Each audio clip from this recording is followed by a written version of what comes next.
The alternative Digitalk. Real issues, real talk.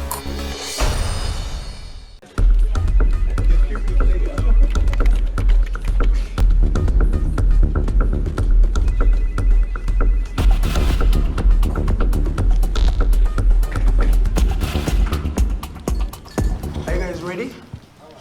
Okay, let's serve Uganda.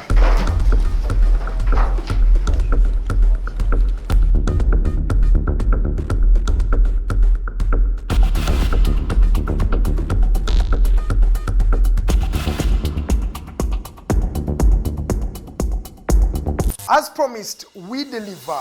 We are redefining the social media narrative, asking tough questions and holding your leaders accountable.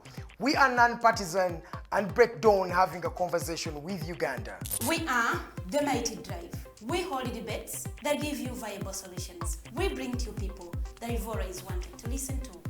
We are gender sensitive and give space to the unheard voices. Not forgetting the quote of the day. We are live on our social media platforms, The Alternative Uganda on Facebook, YouTube and Twitter from Monday to Friday, 7 to 9 a.m. Don't miss the debate behind the wheels and studios. I am Edgar Matthew Karuhanga. And Princess Luwe Delidian. Expect in-depth analysis, credible, factual and authentic information. We are The Alternative Digitalk. Real issues, real talk.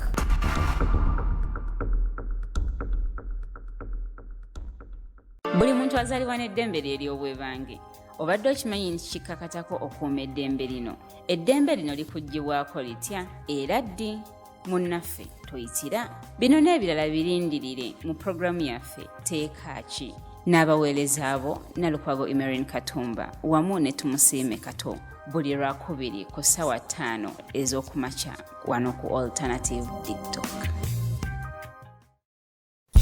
If you're a Christian and our nation's politics and governance do not concern you, you are doing a disservice to the God you believe in.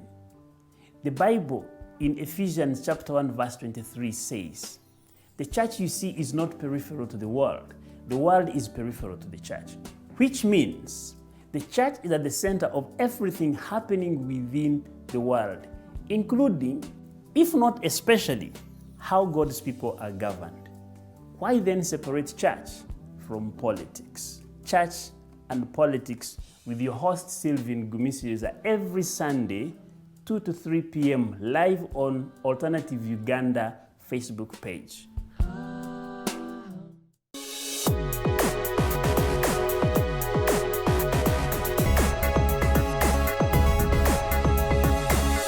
The Alternative Digitalk.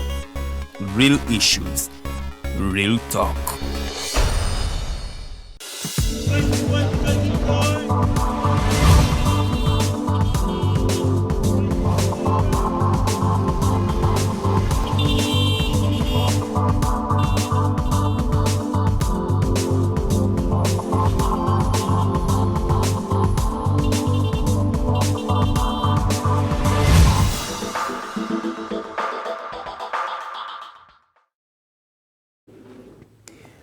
We are live 4 minutes past the top of the hour of 7 a.m. A very good morning and a warm welcome to this edition of the Mighty Drive Show. My name is Edgar Matthew Karuhanga. The Parliament of Uganda is doing a lot of things that you may say very, very good strides in making or legislating for the country, creating laws that the country will have to follow. In those laws, we have the public health bill that is yet to be passed into an act or yet to be discussed at the floor of Parliament, which I'll be telling you much about this particular bill. It is called the Public Health Bill. Now, it's still in the world of news. Uganda has also banned the use of the sale of machetes by vendors and hawkers. So this is done to prevent a security crisis or an insecurity crisis that is impending due to the death of very many people because of these particular machetes or machete-wielding men. Now, still talking about machete, there are 2 people who died yesterday or who were murdered in cold blood in Nakaseke district following a feud between 2 parents. A father believes that these 2 children do not belong to him, and because of this, he had to kill them both. One was an 8-year-old, and unfortunately the other was a 5-year-old from that particular part of Uganda. And maybe lastly, the impending crisis between Ukraine and Russia still takes a new twist.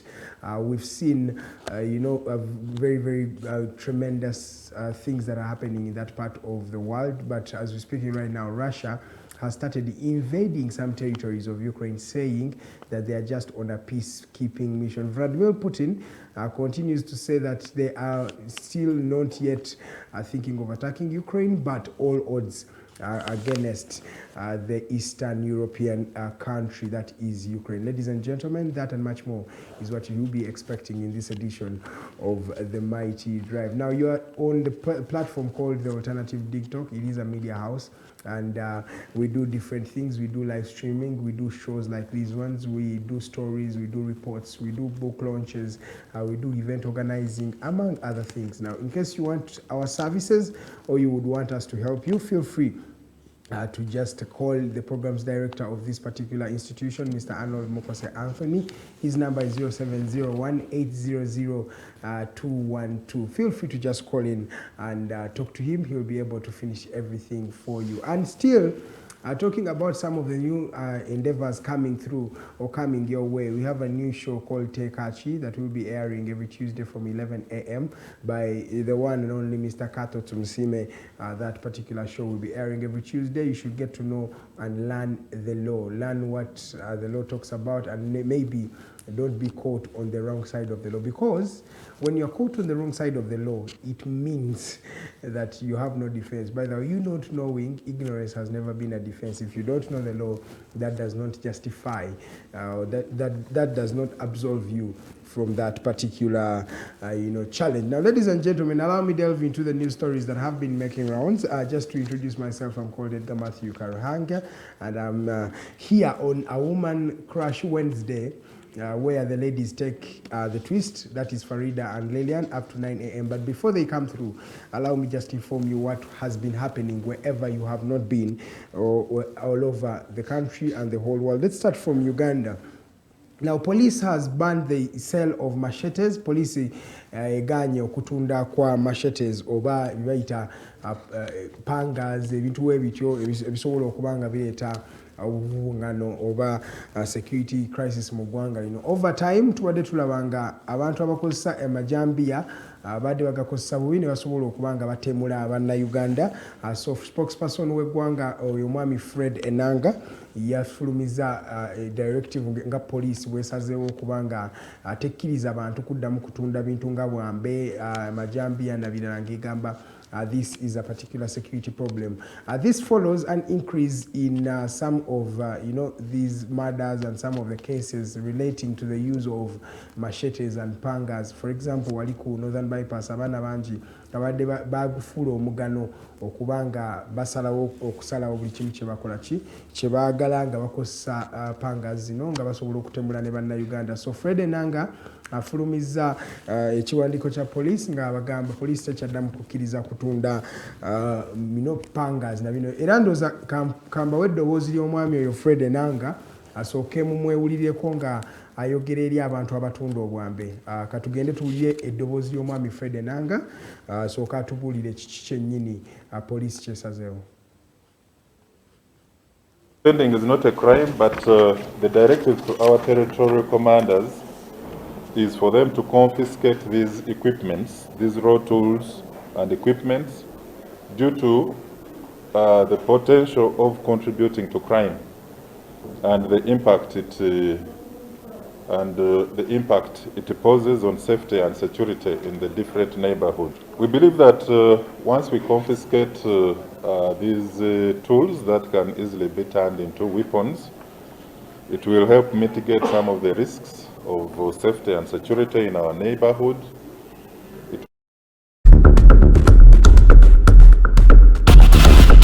Enanga, mwogezi wa police Fred Enanga abadde atunyonyolako kwebyo. Thank you so much.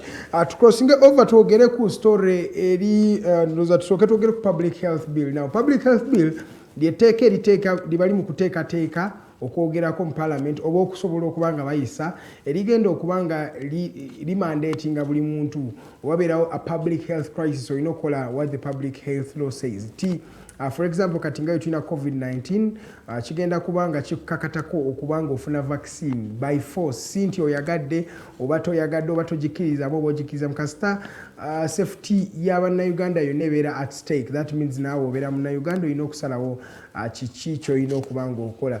Lino etteeka lireetebwa okubanga liyamba okulungamya abantu abadde bagaananga okuvacinatinga abaabwe in terms of otubadde tulaba zino zi vaccination campaigns ne baba vaccinating abaana bato ne badde ba vaccinating abantu abakulu mirundi mingi nga abantu abadde tebakkiriza oba tebettanira nkola zino nga bagamba bo balina kye bayita mistrust oba obutakkiriza mu gavumenti ebeeriko n'abantu ababa bakola ebintu bye baba bakola ababa gana amadagala. So gavumenti eri mu kuteekateeka ebbago erigenda okukkiriza gavumenti okusiba emyezi egiwera oba okusasula ensimbi eza waggulu ennyo oba oganya okubanga weekuuma oba ng'oli safe in terms of okukuuma gwe kennyini n'okukuuma bannayuganda abakuli okumpi. So mu ngeri eyo tugenda buli omu agenda okuba eriteeka kasita liyisibwa buli omu agenda kubanga alina okubanga li subjected to any public health campaign oba health initiative that is meant to protect the lives of citizens of Ugandans. So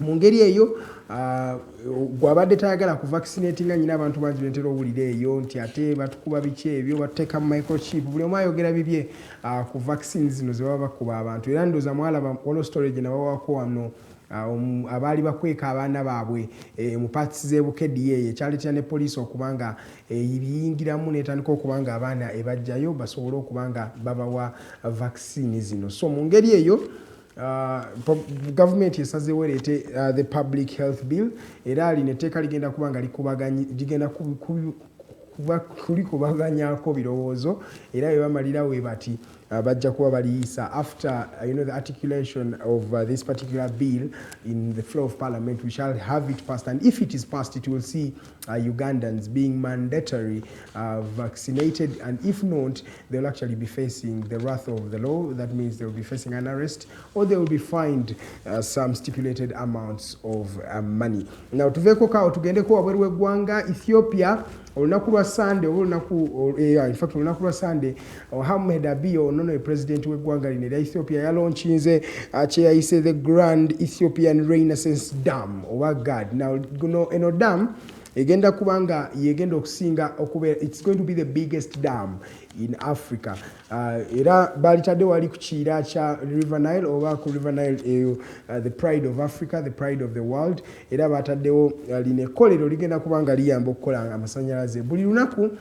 Ekkolero lino ligenda kubanga lifulumya kilowatts oba watts 15,000 ez'amasannyalaze agagenda okubanga gakozesebwa abantu b'e Ethiopia n'amawanga amalala mu Africa wano. Wadde nga initiative eno ebadde yatandika emyaka ndoza 10 emabega ategenda kubeera launched until 2024 okutandikira ddala operations eza bulijjo egenda zitandika mu mwaka gwa 2024. So eno gye bayise the Grand Ethiopian Renaissance Dam egenda kubeera ddamu esingira ddala obunene ku lukalu lwa Africa era egenda okubanga yesinga okufulumya amasannyalaze amangi okujjako ekyennaku ekyaleeteddwa abasajja abamisiri batandika dda in fact okubanga beekaabirako bagamba eno ddamu eyinza okubanga ekendeeza ku amazzi agatuuka mu Egypt awo ate nga jjukira 97% oba ebitundu 97 ku buli 100 eby'Abamisiri oba Egyptians bakozesa amazzi ga River Nile mu buli kimu for irrigation, mu kunywa, mu kwoza, mu kukozesa. It's like the biggest water body yokka gye balina mu ggwanga lyabwe erya Misiri. So beekaabiridde era bazzeemu ne bongera okukaaba nga balaga mbuno eno damu enaasigala ng'egenda under operations for at least some more time. Tugenda kulaba abantu bangi mu Misiri abagenda okubanga bafa bagenda okubanga bayisibwa bubi era ne Sudaani yennyini eggwanga eririraanye Ethiopia nayo litandise okulaga obutali bumativu bwalyo nga bagamba bannange eddamu eno wadde egenda kubeera initiative nnungi eri ba Africans bonna naye abantu abamu bagenda kubanga bali disenfranchised. Some people live on the River Nile. Ago ge maanyi ga omugga guno ogwa River Nile nti amawanga mangi buli kimu kye bakola bakikolera mostly ku River Nile eyo. So kireseewo okutya mu mawanga nga Sudan. Sudan yeri kumpi n'eggwanga lya Ethiopia then n'eggwanga lya Egypt nga bagamba tebamanyi kiki bagenda kubanga bakola mu ngeri eyo. Naye Ahmed Abiyo ye agambye tuleme kubanga tutya amazzi gagenda sigala nga gaflowinga nga gabadde gaflowinga era kigenda kuyamba si Ethiopia yokka era agambye kigenda kuyamba region kumpi eya Africa because gana amasanyalaze agenda okubanga bagava kweno dam gasobola okubanga gakozesebwa amawanga ga Africa malala. Zizi nedakika ziri 15 zezakayita ku ssaawa emu ey'okumakya. Program oli ku Mighty Drive amanyaze Edgar Matthew Karuhanga. Olunaku olwaleero tulina omwami bamuyita Esomu Simon Peter onono munamateeka agenda kuba yegattibwako Farida Bikobere n'omukyala Luwede Lilian okubanga babaweereza ndooza nga tebanna bakubanga bajja wano. Kanjogereko ku lutalo oluli wakati w'eggwanga lino erya Ukraine n'eggwanga erya Russia. Olunaku lw'eggulo ssaawa ezaweredde ssaawa 5 mu kiro ekyakezizza olunaku lwaleero amagye ga Ethiopia galabiddwako nga gatandise okubanga gayingira mu ggwanga lino erya Ukraine.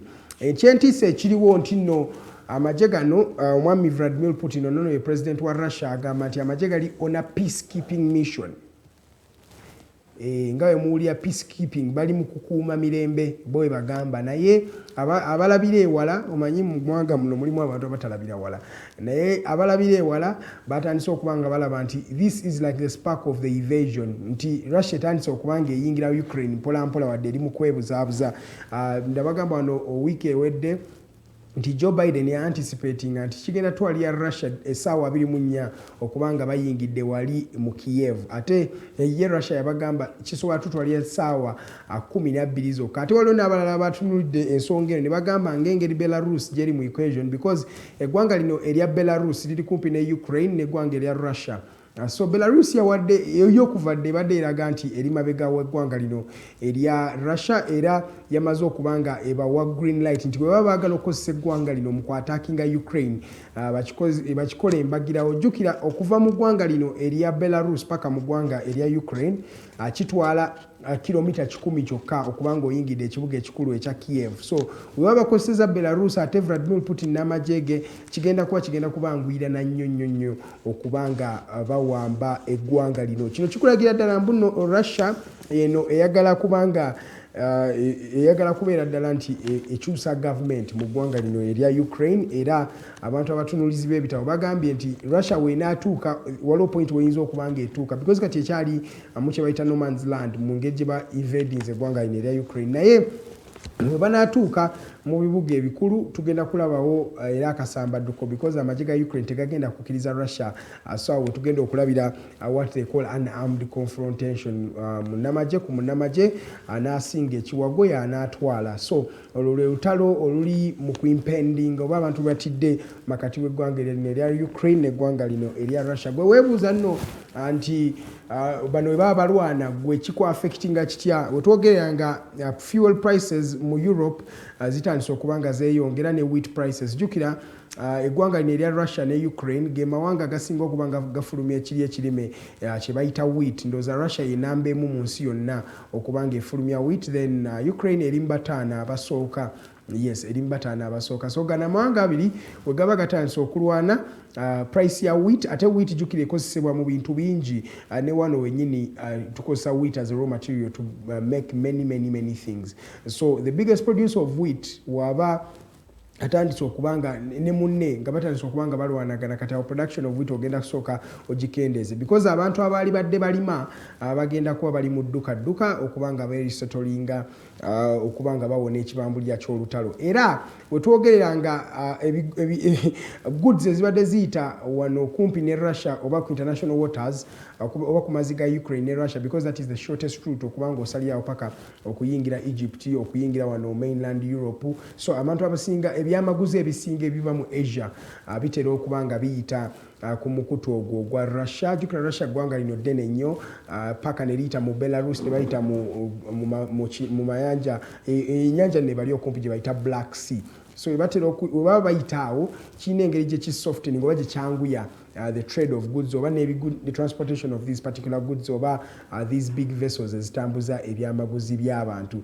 So abamu ku bo batandise okuba nga bakozesa alternative routes because olutalo luno luba lunyinyitidde nnyo kijja kwetaaga n'okululwanirako ku mazzi. So bwe baba batandise okuba nga balwanira ku mazzi, that means they are going to be breeding more and more insecurity. Era wetwogerera amafuta mu Asia ne mu Europe gatandise okuba nga ga-inflating, era inflation etandise okuba nga eruma amawanga ag'enjawulo. Era waliwo n'amawanga agaworkinga directly with Russia, omuli amawanga nga Egypt, omuli amawanga nga Nigeria, gatandise nago okuba nga ga-experiencinga kino challenge y'amafuta okuba nga geeyongera ebbeeyi. Ndoza era stories nyingi bannange so azimala kwandaba akadde kakano kantwala, naye wetwogeranga amafuta geeyongedde ebbeeyi, wheat eyongedde ebbeeyi, Europe etandise okuba nga nayo eri disenfranchised, kwegamba bintu bingi ebireeteddwawo luno olutalo. Naye mu Ghana tuyinayo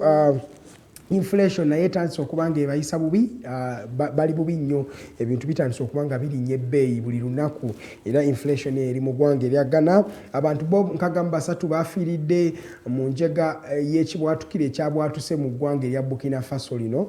Abantu 63 be bafiiridde mu njega eno. Waliwo ekyabaluse, teri akimanyi oba yabadde bomu oba yabadde ki oba kyabadde kyuma, naye abantu 63 bo bafiiriddewo wali mu ggwanga erya Burkina Faso. Wetukeeredde ng'omuntu omu ye yakakwatibwa gavumenti ya Burkina Faso nga batandise okuba nga beeyongera okuba nga banoonyereza. Yo gavumenti eyawamba obuyinza mu ggwanga erya Mali nayo egenda kuba nga efuga eggwanga lino okumala emyaka 5, era Security Council n'abaami abali mu ggwanga lino abakulembera basazeewo nti no abasajja bano bayita ba Mali junta basooke bakwatemu emyaka 5 nga bebategeka engeri gye banaaba basobola okuba nga batereeza ebintu byabwe b'eggwanga lyabwe. Eggwanga lino erya Mali lyali ggwanga ddungi, naye ennaku zino eggwanga lino lijjuddemu a lot of insecurities. Bannange budde bumpeddeko amawulire gaba mangi, simazeeyo Russia ne Ukraine, oba mukama wanaaba atukkiriza olunaku lw'enkya nja kuba Maria story mbalage engeri olutalo luno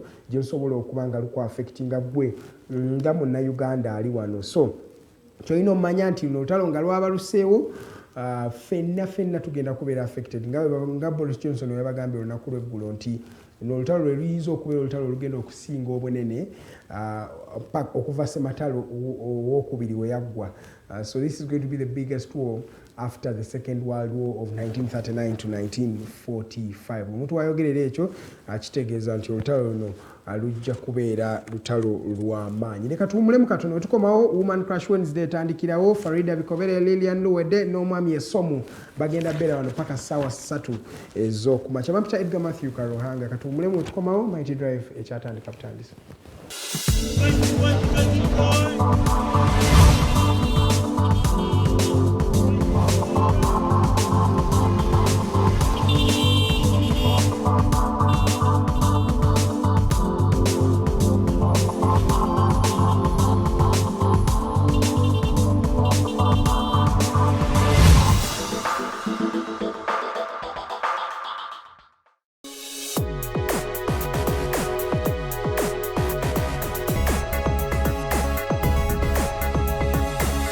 The Alternative Digitalk.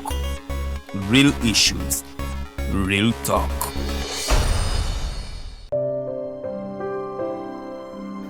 Hey Ugandans, I'm Lieutenant Colonel Dewa Kiki, the Deputy Defense Spokesperson and actually the Deputy Spokesperson for the Uganda People's Defense Forces. I was hosted on Alternative Digitalk. I encourage all Ugandans that this is the way to go. Always watch, participate, give your views and ask questions on Alternative Digitalk.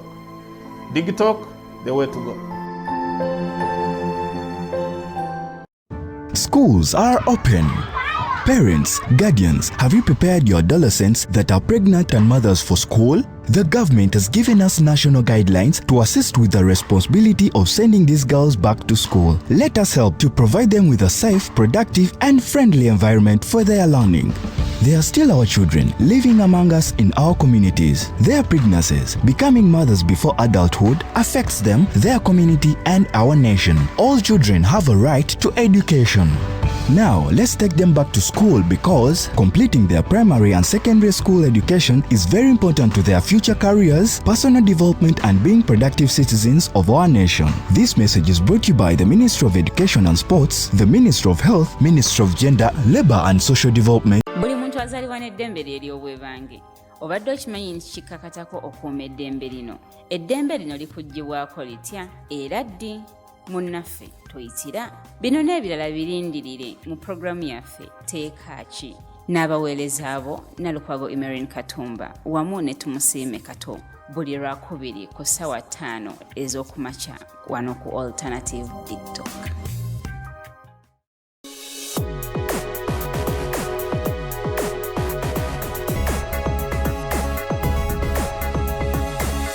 The Alternative Digitalk. Real issues, real talk.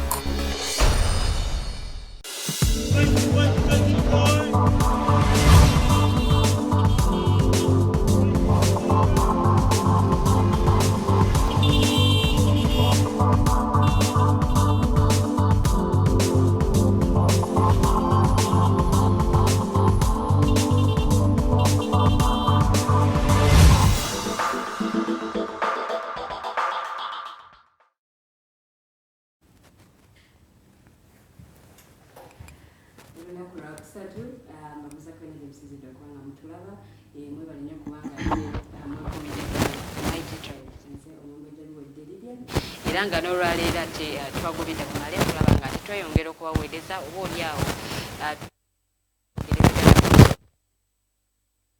so gwe munanga ate yakatwegatako nkutegeeza nti tuula kalira ensonga tugenda kubanga ate tuzitegerera wamu nga bonna basirinze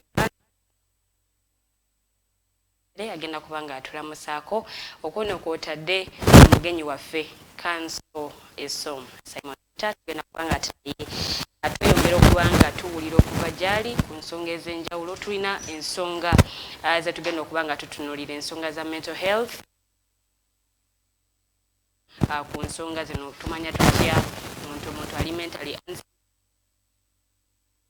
atwogerako naye sagala njogere nnyo basagala nandage nnyo kansukenyanirise omumbejja we Bunyoro atulamuseko ate atuwe ne quote of the day.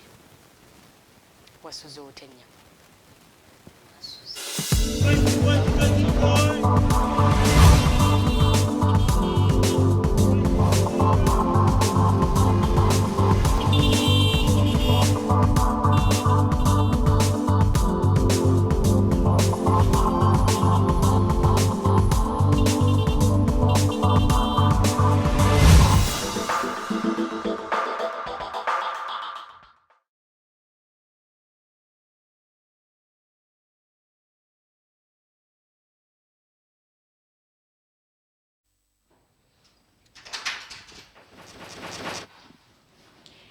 Amakyala ndowooza malungi erudda wa Lilian naye wange nafunye kifulu, and the last time I cried someone told me, won't you get dehydrated? You are getting soaked in tears. But this flu is making me get my eyes to get wet and crying every time as if I've lost someone, and just like no. Naye obulwadde enfuufu yo nyingi mu kibuga wonna enfuufu nyingi so tomanya because nze sirya mutoni nnyira enkuba yakatonya Faria naye tujja byogera after the show.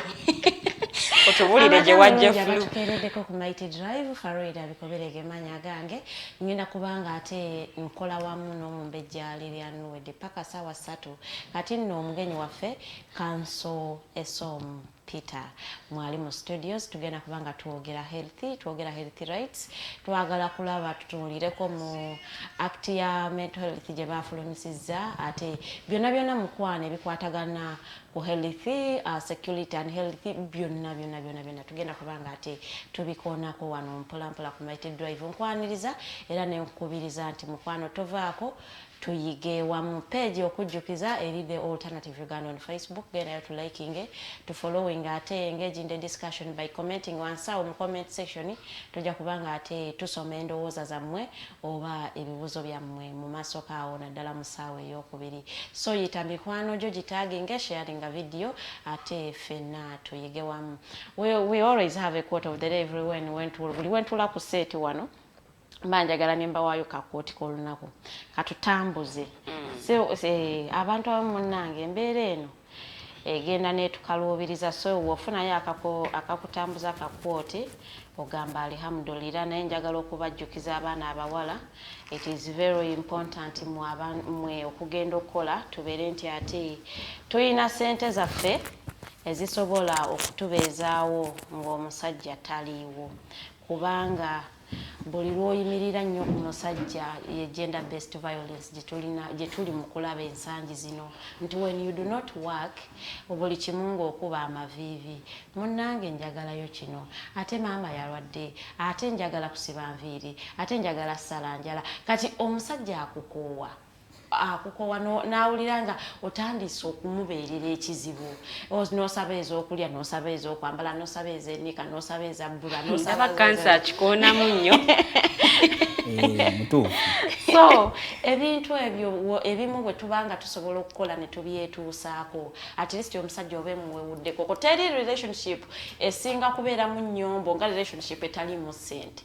Relationship eyo ebeeramu ennyombo n'akantu akatono ke mwali solvinze olw'okuba ssente teziriiwo bakikugamba onyiga bunyizi n'ofuna entondo n'oyomba ng'ate it was just a matter of money. So bannaye twetanire nnyo kola kintu ekyo kiba kikulu nnyo. Our quote of the day is, we've been telling you of boundaries. Set boundaries. What is a boundary? A boundary is you be aware of what it is, be aware of what is unacceptable, be aware of and normalize saying no. How to set your boundaries is ekintu kyotakkiririzaamu kigaanirewo. Tokkiriza olw'okubanga anyway after all kanse soma akyagala ate kijja musanyusa kanzikirize. Bw'oba tokikkiririzaamu say no. You are setting your own boundaries. Do what is best for you and know that it is not your responsibility to sacrifice yourself for others. Wetebeerawo weteekayo nga saddaaka ota essanyu lyo because so you are doing something that is going to make some other person happy. Set your own boundaries. Today I wanted to talk about boundaries. You see, when we tell people set boundaries, boundaries tebamanyi setting up boundaries, tamanyi wokoma. So I wanted to kujja nkamenye omanye boundaries kyeki kijja kuyamba nnyo okutambula mu bulamu bw'ensi eno ng'otusetinze boundaries. At least kikuyambako n'obutakola nsobi nti at least omanyawo w'olina okukoma boundaries kizotalina kubooka. So when you set your boundaries, it is chikwanguyira okurespecting other people's boundaries because you have your own boundaries. It is a good morning here. Good morning, Counsel Esomu. Good morning, Farida. Good morning, Presence. Eliane. I'm happy to be back on the Digitalk. I think the last time I was here, it was last year. Yeah. Yes. Happy New Year. Happy New Year too. No kuongeza kwa choyogede. About ladies. Yes. I know it's not what I've been invited to talk about. Yeah, but yes. It's okay. Personal opinion. Amazima omukazi atagala kukola. Ekisooka tasikiriza kulabako. Yes. Abatalabika bubi. Abatalabika bulungi. Gwe totandise kuvoola bufuzi. Ese kuvoola. I'll explain. Ekyokubiri omukazi atagala kola tawooma. Takola kya? Tawooma. Kuwooma mu ngeri ki ya tawooma like she's not sweet. She's not sweet. Sweet in what terms? All round, in all aspects. I don't want to laugh. In all aspects. Anyway, that was a by the way. We'll elaborate more after the show. Someone who does not work. A man or woman? Okay, by default, omukazi atagala kukola. One, should be nagging. Two, should be demanding. And three, she will never give value to the money you give her. Never. Because she has never worked for the money. She has never worked for the money. I know. So and they will never agree into a sentence zibula. Yes, and love is about emotions. It's beyond the looks, by the way. So that environment she gives you takes away the sweetness. You wouldn't even find him. Yes, you wouldn't even love to come next to her because you're not sure whether she's going to quarrel or she's going to say no, tell you that the 200k you gave her was not enough. But a woman who works, a woman who, it's understandable that those ones who don't work because they don't have the opportunities, but those ones who deliberately don't want to work. So at the end of the day, the woman who has not worked, even if you give her 100 million shillings, she will never value it. She'll never be enough. Exactly. She'll never value it. And she will spend it anyhow because she has somewhere where she will go and say, yes, I do not have the money, and I want to do this. Not even that, she will look for the next jackpot. If as long as we're a year Khalid, why wouldn't one look for? Yeah. But a woman who works will value every little penny you give her. Let me tell you a story. I was telling Mumbeja here. I told her when I got my own man and bought my phone, it hurt me to the bone. I mean, I respect every single penny that even my phone. I do not even want anyone to play with it. The reason why I don't give it out to any person, because I know the money that bought it. I value it. Yes. As in, you don't know how I value this phone. So when you get your money and put it into something, you will value it because you worked for that money. You know the sleepless nights, you know the early mornings, you know sometimes so you know every other aspect that you went through to get that money. So the process was long. So if the process was long, you value what came out of that process. You're advising ladies. I'm also advising gentlemen outside there. Never give money. I repeat, never give money. Okay, it goes to all. Either you're a lady or a man. Never give money. To a woman. To a woman or a man who doesn't want to work. They will never value it. Never. Kituufu ekyo banaite mugaba ssente eri abakyala abatagala okola n'abakyala temuwa obulenzi lenzi buno ssente obukera mu gym nga bukola embavu bakola emibiri ne batebaagala kukola ati bo bamanyi nayo omukazi wange akola janja musaba y'ekyekumi. Don't give money to people who do not work. At least yakola nga akasenge nyingi za ntono. It is understandable naye ataagalirako ddala kukola. Goba sitaani abalokole bagamba fire. Bido tabukidde ku shoku macha amanyi jogaja gatabuka sinagamanya naye kanso katsoke twanirize kanso asokala msize ddala kubatula batubulire ye yani so that we get to know about you. Okay. Abatulabe eyo ku Digitalk mbalamusiza nze Simon Peter Esomu nejjajanga Peter Simon Petero nzakulira department y'abanamateeka mu Health Equity and Policy Initiative oba HEAPI. Okay. Yes, mu bufunze. How is HEAPI? HEAPI yetuli. Musirise. Yetuli. Activities tuziraba. Activities ziriwa out of public. The activities are there, but not everything is supposed to come out of. It's supposed to be in public. Currently, we are conducting a legal empowerment, a project in relation to legal empowerment in northern Uganda in relation to health rights. We are training paralegals and also extending legal awareness to communities. Okay. Yes. Kakati ebintu bino ebyamateeka n'obulamu tubyogere mu Luganda abantu okubitegeera obulungi kuba amateeka eva yetugawulira abalooya babeera mu luzungu atiko what so abantu tebabitegeera and our target is the public to know the things because abantu tebamanyi they even have rights to know and understand kati mo bagamba defend your rights, which rights they do not know so kati bye batunuulira so kati tugenda kwogera emboozi yaffe kebeere mu Luganda Uganda atulaba ayige tuyige wamu fenna.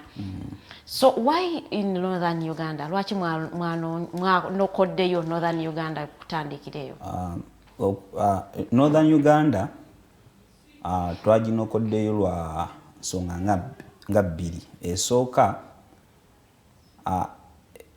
kifo mu Uganda ekikyasinze okukosebwa olutalo olwakkonyi, the Lord Resistance Army Rebellion. Olutalo olwo lwamala myaka egisukka mu myaka 20. Era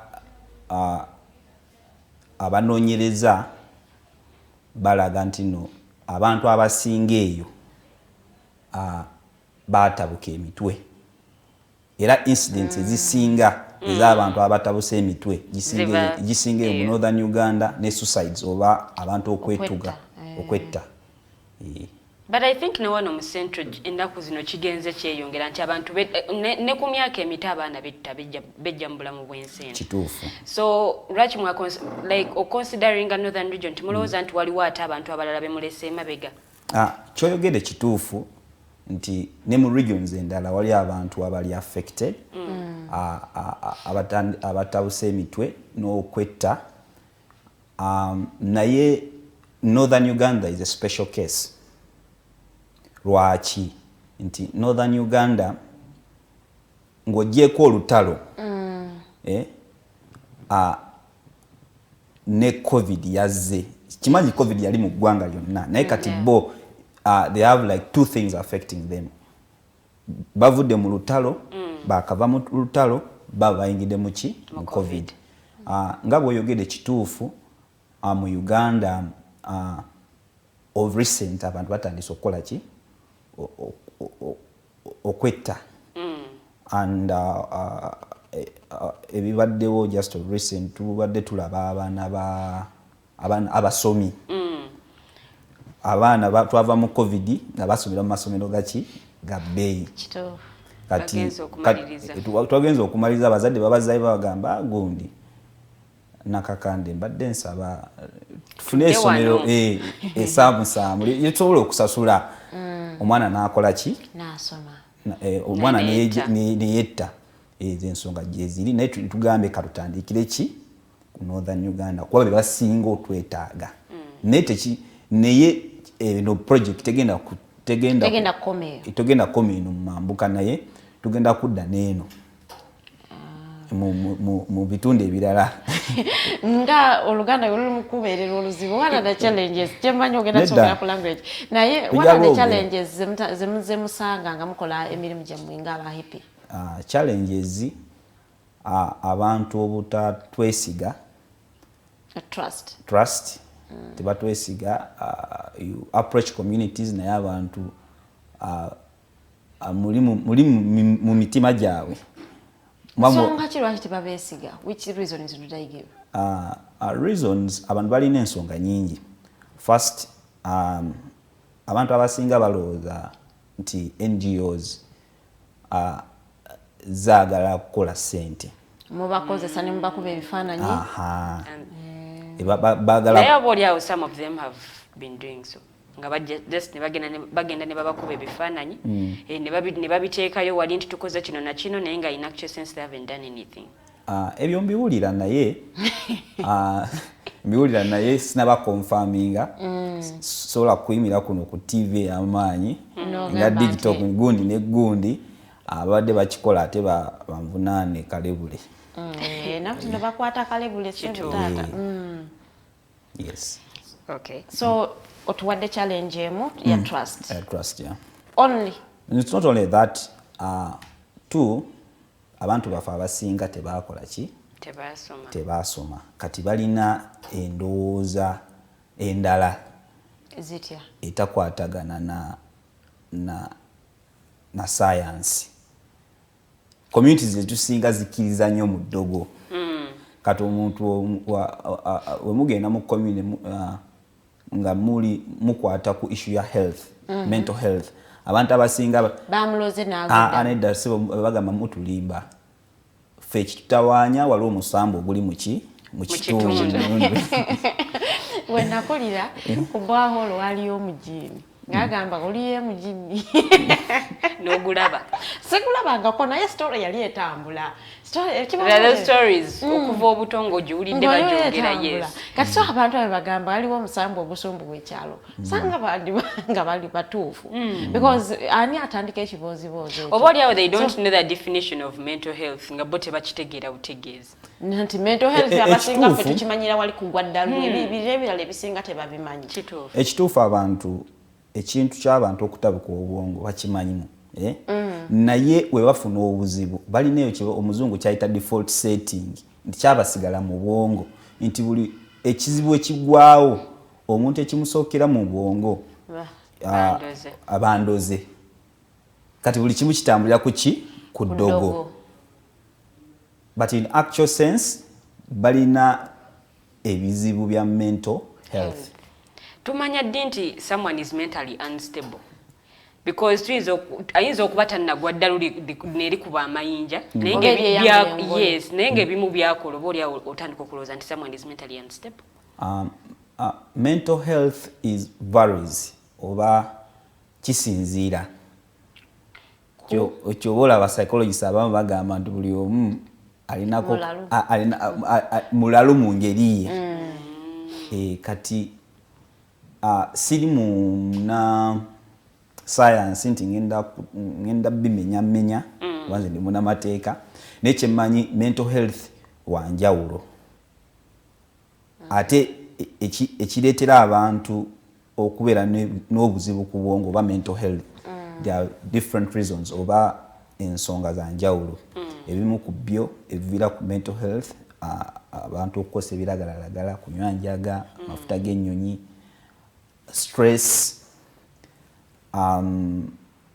n'okubeera mu mbeera embeera enyigiriza ng'onoolaba abantu abali mu Northern Uganda nti oba mu mambuka nti omuntu bamuzalira mu kampu gyakulidde asomedde agenze mu high school ng'ali mu kampu university ng'ali mu kampu tafunye ku opportunity okubeerako n'abazadde be nga yeeyagala akuze ng'awulira story za tocha ez'okutta abantu kati ebyo byonna agenda okukomekereza nga bikoze eki nga bitudde ku bwongo bwe ng'obulamu takyasobola obutambuza bulungi. So obuziza nti how do we know that someone is mentally ill? Of course tulina betuyita ba psychiatrists. Psychiatrist sina kigambo kyensobola okukozesa ekyoluganda nekyensobola okukozesa oba ebigambo byensobola okukozesa mu Luganda nze lwentegeera nti be bantu oba be basawo abakola ku ndwadde z'obwongo. Okay. Yes. So what are some of those activities HEAPI zekoze mu Northern Region oba oliawo toyongera okutegeera ku project eri gye watugambyeko? Nga bwe nkugambye nasose nembyogera mu Luzungu anti abantu tutandise okubatuukirira nga tubasomesa ku mateeka agakwata ku bantu abalina obuzibu ku bwongo oba abalina mental health issues. N'ekirala tutandise okusomesa abantu oba tebetuyita ba paraligo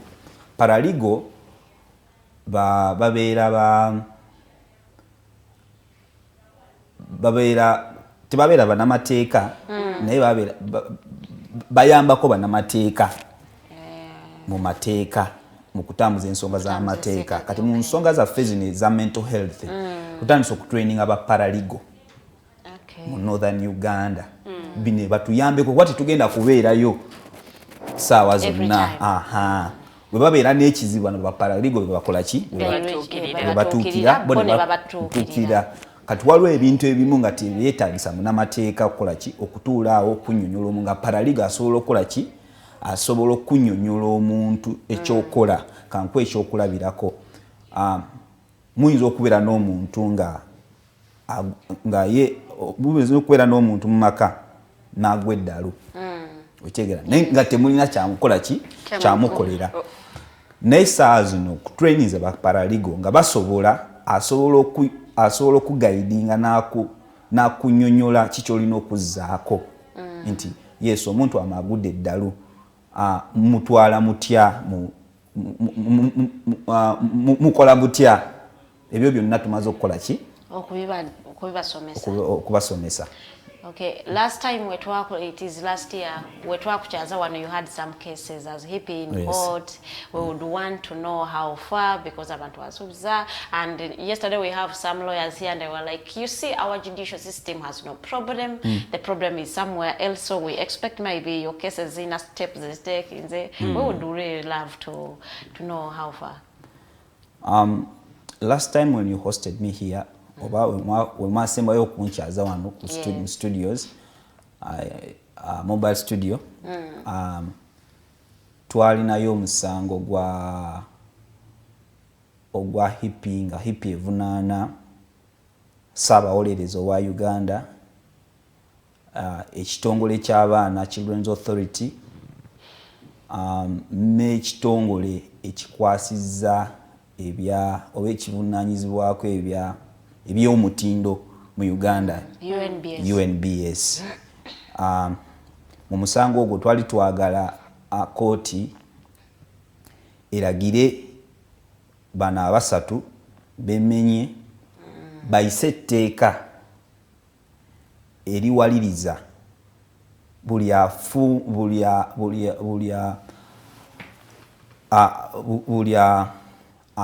manufacturing soda juice bino ebyokunywa ebirimu sukaali n'abafumba ebintu ebirimu obutto kangambe ebindaazi biki ebyo KFC chips bayise etteeka eribakugira eribawaliriza okukola ki okuteekawo oba mu bintu bye batunda kangambe oba soda ali mu kacupa kacupa ako bateekeko kyetuyita health warning oba obubaka obulabula yenna agenda okunywa nti ssebo n'ennyabo nti muno mulimu sukaali wa kigero bw'ati ogenda okunywa sukaali muno mulimu sukaali ne sukaali wa bulabe kati kiri eri ggwe okusalawo oba soda ono ogenda kumunywa oba nedda. Quality kusikuta business sikuta business kyetusaba si kipya.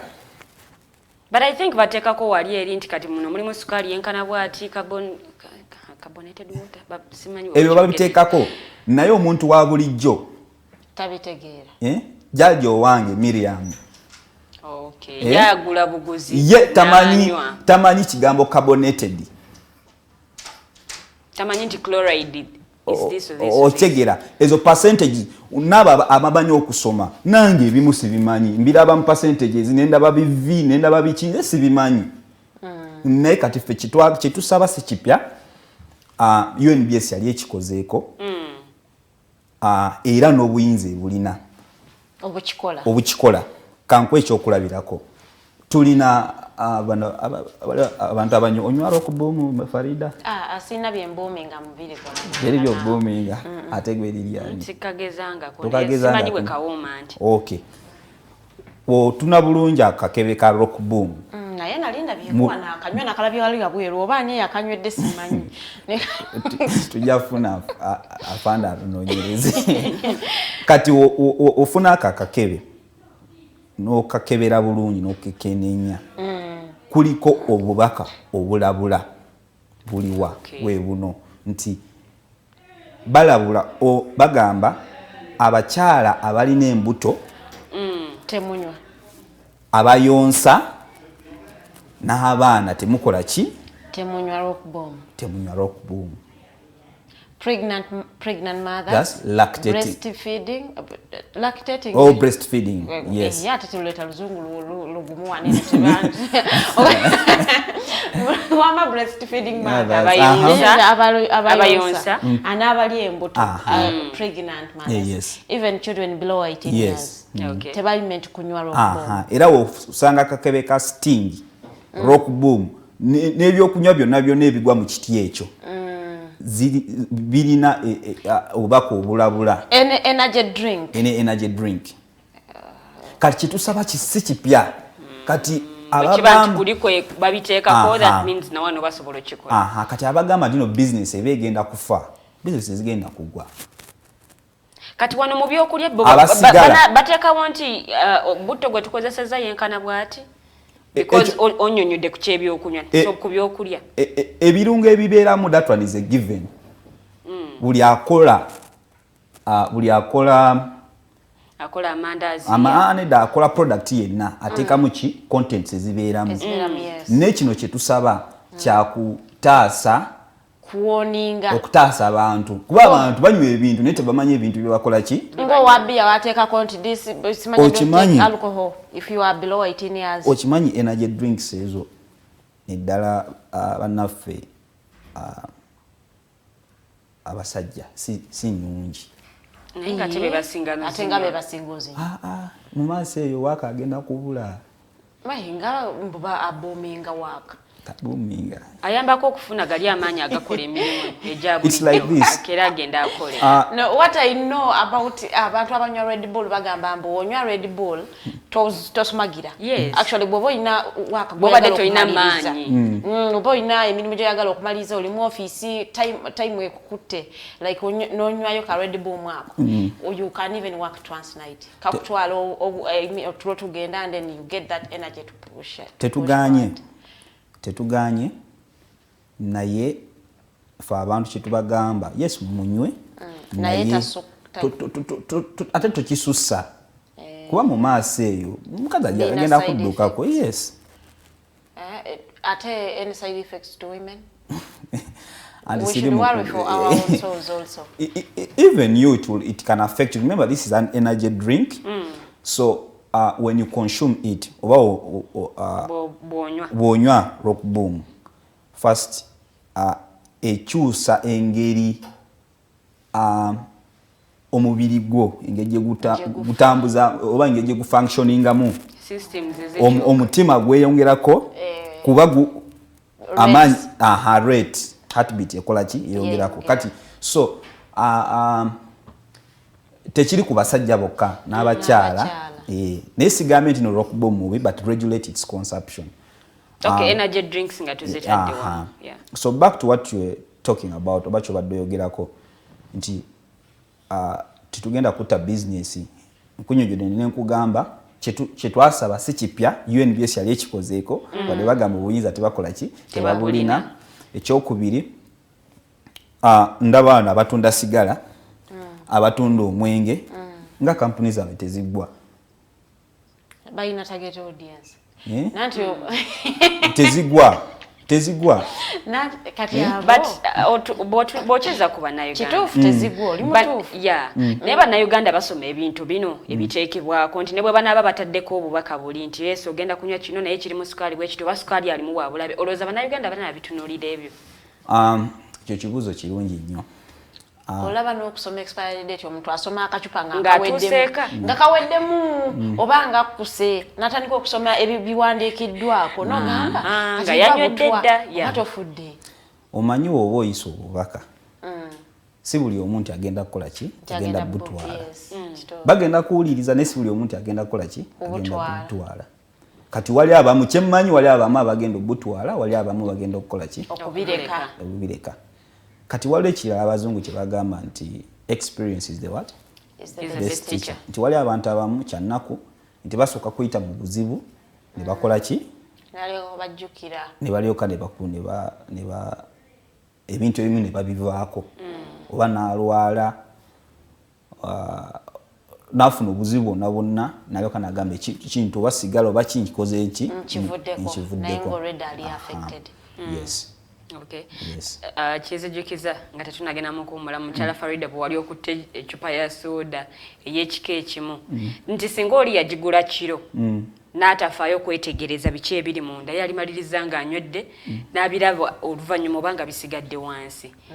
So abantu UNBS tetuyambye teyatuyamba mu nsonga eyo naye kale tetugenda kusa n'ekirala nga temunaba kugenda for break mu kuwummula ekintu eno kye tuyisaawo oba omusango lwaki buli omu alina okugutunuulira engeri gye gugenda okuvaayo nti abantu abasinga okunywa soda be baana abato.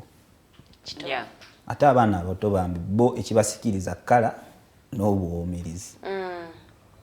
Kyoba olaba twagala ebintu ebyo baithe mu musango ku bintu bye twasaba twagala ne mu makantiina agali mu masomero baregulatinge stock ya soda. Zino notices oba obaka obulabula bana abaana basomero bakole ki babitegeere. Mu baana abato waliwo bana abaana abato bana abagenze mu kindergarten baba parkingira soda ababavunaanyizibwako mu masomero babanyonyole nti good morning class soda. Who has come with the soda? Do you know the effect guno si mulimu gwa UNBS okuba nti erina okulondoola omutindo gw'ebintu ebifulumizibwa amakampani ag'enjawulo oba n'ebigenda mu masomero oba n'ebigenda naye nga bakoze kye balina okukola nga UNBS bali mu bavunaanyizibwa tetusobola gaana nti UNBS waliwo omulimu gwekozeeko because by the time wetwagendera mu kooti already nga energy drinks nga abakola buli yakola energy drinks ngaina warning nga bali bateekako ki bali babalagira bateekeko ki obubaka obulabula abantu okunywa naye bakirimitinga to only energy drinks ku bakyala abalina embuto abaana ne bamama abayonsa kumbe it affects everyone. So nonga tugendako mu kuwummulamu njagala okutegeeza nti when we come back, Counsel Esomu, I love calling him Eso, he will be telling us who is facilitating this case. Balwanagana n'abantu banene, funds bazijjawa. Neno nebisingako awo in our second hour, era nja kubansoma questions zammwe oba comments zammwe. So keep them coming. We are going in for a short break. A very good morning.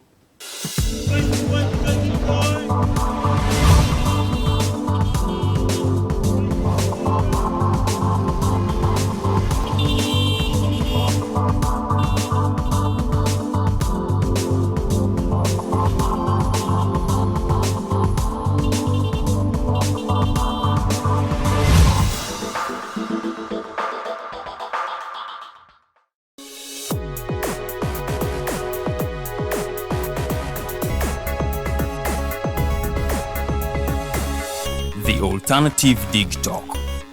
Real issues, real talk.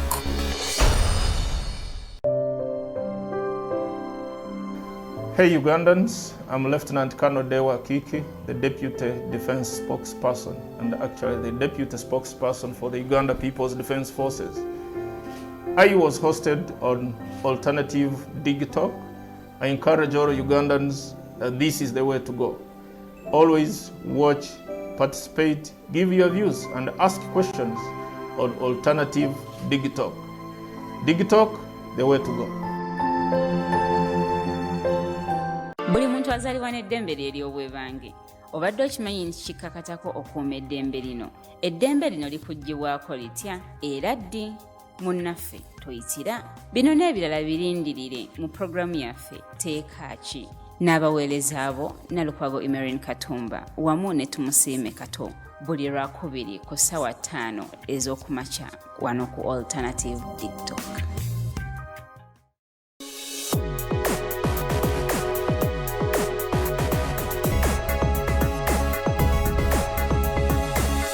The Alternative Digitalk. Real issues, real talk.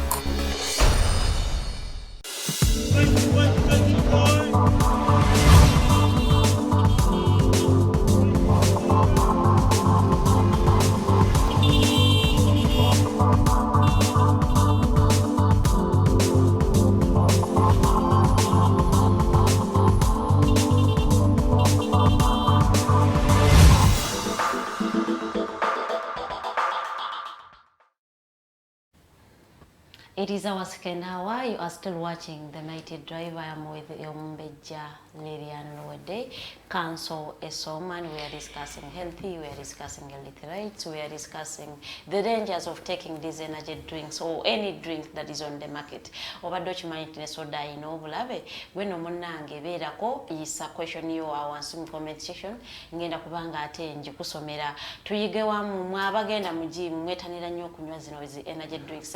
I see you guys going in oba nga muyingirezo gyms nga muyina bi energy drinks. Do you even know the disadvantage or the impacts of taking these energy drinks? Bamikwana abakola nnyo abakola overtime mwagala nnyo kunywa energy drinks zino kubanga mwagala okukipinga nga mulina ka energy yako ngati temusumagidde. Do you even know the disadvantages or the impacts? Do you know the health risks? Nti kajja kuyambako waneno naye gye bujjako eyo kalinga nakani obukerenda bwe twamiranga mu butonga buli sugar coated nti kawoomerera instead of swallowing it noyagala okanuune ogenda okulaba ka sugar coating kaweddeko jukirako kunuuna mpeke ng'akantu kakayirira okufa obufi. It is the same as taking energy drinks because ijja kuwa amaanyi saawa eno ate ogende nga weewulira ekipawa nga weewulira embavu ebyembavu zemanyi nnyo naye ebiyinza okuddirira mu maaso kaawo munaye tobimanya. So we have Counsel, he's a counsel. Don't you find it somehow like a counsel discussing a health? We have a counsel in the studios and we are discussing health. Ebintu byatera okwogerako human rights, ate birimu torture, article, act, things like that. Bimutera okwogerako. Naye tujana kwogerako ku act. Yes, the mental health act. Mental health act. Yeah, tugenda jogerako. But if singa bakansi babera voluntary, involuntary, ate bayingira maka ate nesibitegeera ngamba anyway akwaya abawa family ngamba anyway bagambye that you have a right to enter your home whether okkiriza oba tokkiriza. Police bajiwadde olukusa.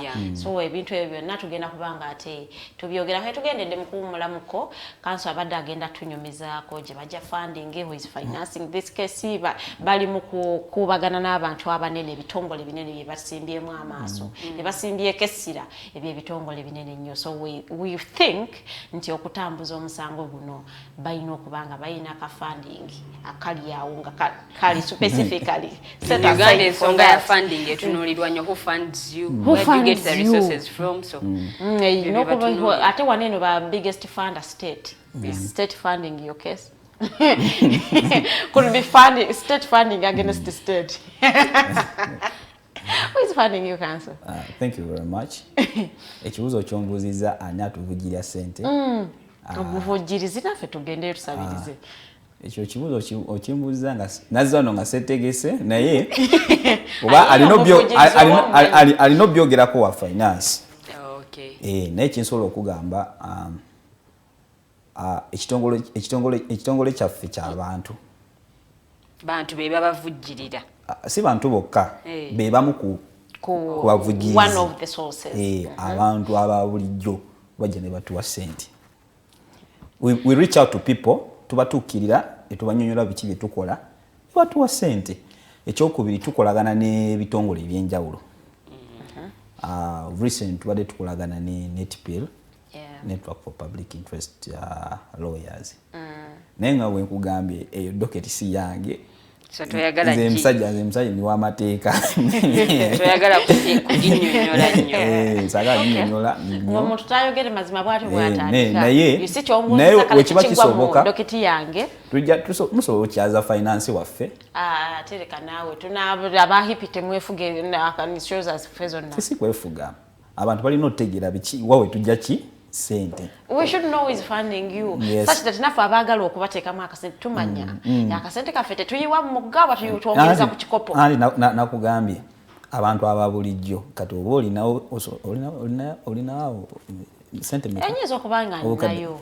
Tuwe. Nga nayo tinjagala ogattako so nino manya. So NetPIL. You do partnership and we do partnerships with other organizations. Tukolagana n'ebitongole ebirala. Witness Radio. And you do sourcing you do public sourcing from people. From people, yes, yeah. The well wishers, abagala, ensi enungi. Enungi, yes. Ebyobulamu ebirungi. bulungi. Ne mukulu Arnold yali atuwadde ku ssente.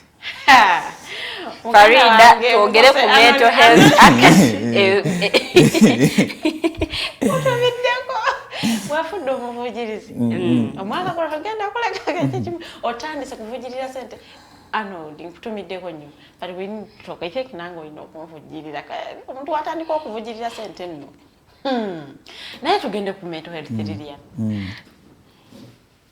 Mental Health Act Council gye twagala tutandikeko eno mukulembeze w'eggwanga obaoliawo gye yataddeko omukono we twagala tutandikire tweyongere okumanya biki ebigirimu bannayuganda bo obaoliawo babenefitinga batya gwenga lawyer tukubiremu any loopholes in that act egenda kuyamba eti omuntu oba emukosezaawa byonna you point out. Okay, neyanziza ekisooka tulina etteeka eppya ku mental health baliyita the Mental Health Act 2018. Lino etteeka nga terinaba kujja twali tulina the Mental Treatment Act cap 249 or 249. Etteeka lino eppya lino litunudde ku bintu bingi. Okusooka yataddewo board oba ekitongole kye tuyita Uganda Mental Health Advisory Board. Yes.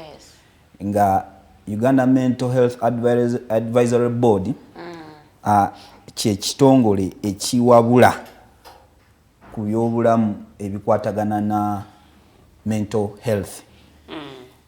Era egimu ku mirimu board eno yerina okukola balina okukola omulimu gwa kalabalaba oba okukola kye tuyita monitoring okulaba abantu abatuusaako abantu kye tuyita mental health services babikola nga bagoberera amateeka. So kyebimu ku bintu ebipya etteeka lino gye bikoze eki ekireeteddwa etteeka lino eno board. Ekyokubiri etteeka lino lirambise engeri abantu abalina obuzibu bwa mental health engeri gye balina okukwatibwamu. Era liwadde abantu ab'enjawulo obuyinza. Kankuwa ekyokulabirako nti abantu omuntu aba agudde eddalu ewaka mumukolera ki? Basooka museba miguwa. Akati eyo enkola ebaddewo mu bantu nti basooka ne bakola ki? Bamusiba emiguwa ne bamugalira mu room ne bamuleka eyo. Naye etteeka ligamba obeera n'omuntu ng'alina ekizibu ku bwongo oba agudde eddalu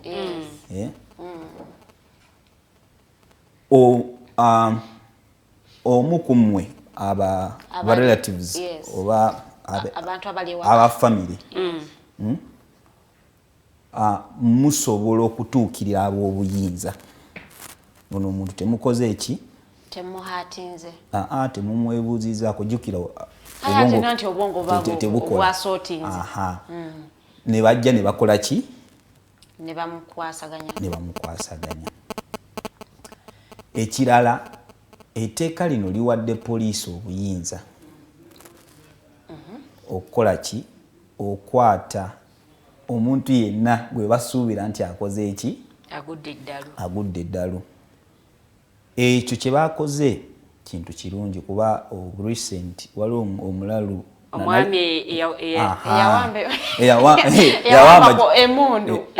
yawamba wa poliisi yali akutte ejambiya n'ayimiriza traffic n'akola ki? N'ayimiriza traffic n'akwata ejambiya we bayita owa poliisi n'awamba emundu ya poliisi ekyennaku mukugezako okutereeza embeera ne bakubiramu omukyala n'akola ki? N'afa. Ekizibu ekiri mu kawaayiro ako njagala mbazze mu nsonga za Stella Nyanzi. munajjukira Sseranyanzi we baamukwata. Nzijukira omwaka ogwo nali nkyakola n'omwami Isaac Semakadde ku Center for Legal Aid. Naye gavumenti yeeyambisa etteeka eryaliwo eno libajjeewo lino. The Mental Treatment Act. Era prosecutor n'akola application ng'asaba kooti Sseranyanzi bamutwale akeberewo ki omutwe. Kati kyetutya nti bayinza okwerimbika mu tteeka lino oba akawaayiro kano ne bakima abantu abalamu nti Mayanja ne bamukima ne bagamba kiraka agudde eddalu. Alabika agudde eddalu. Oba oliwo nga abasajja bakukimye. Ne wali mu ntandikwa oba oliawo watunyonyodde ku butya bwe tuyinza omanya nti ono agudde eddalu oba ono omutwe gwe tegukola bulungi. Anti ffe kyetugamba nti omuntu nga we nakunyonyodde nti psychiatrist asalawo nti noki ono omutabufu w'omutwe ow'obwongo. Yes, ziri circumstances oba ziyinza okubeerawo nti tulina abakugu aba-establishinga. Naye bayinza okwerimbika mu kawaayiro ako ne bakukwata ne bakusiba.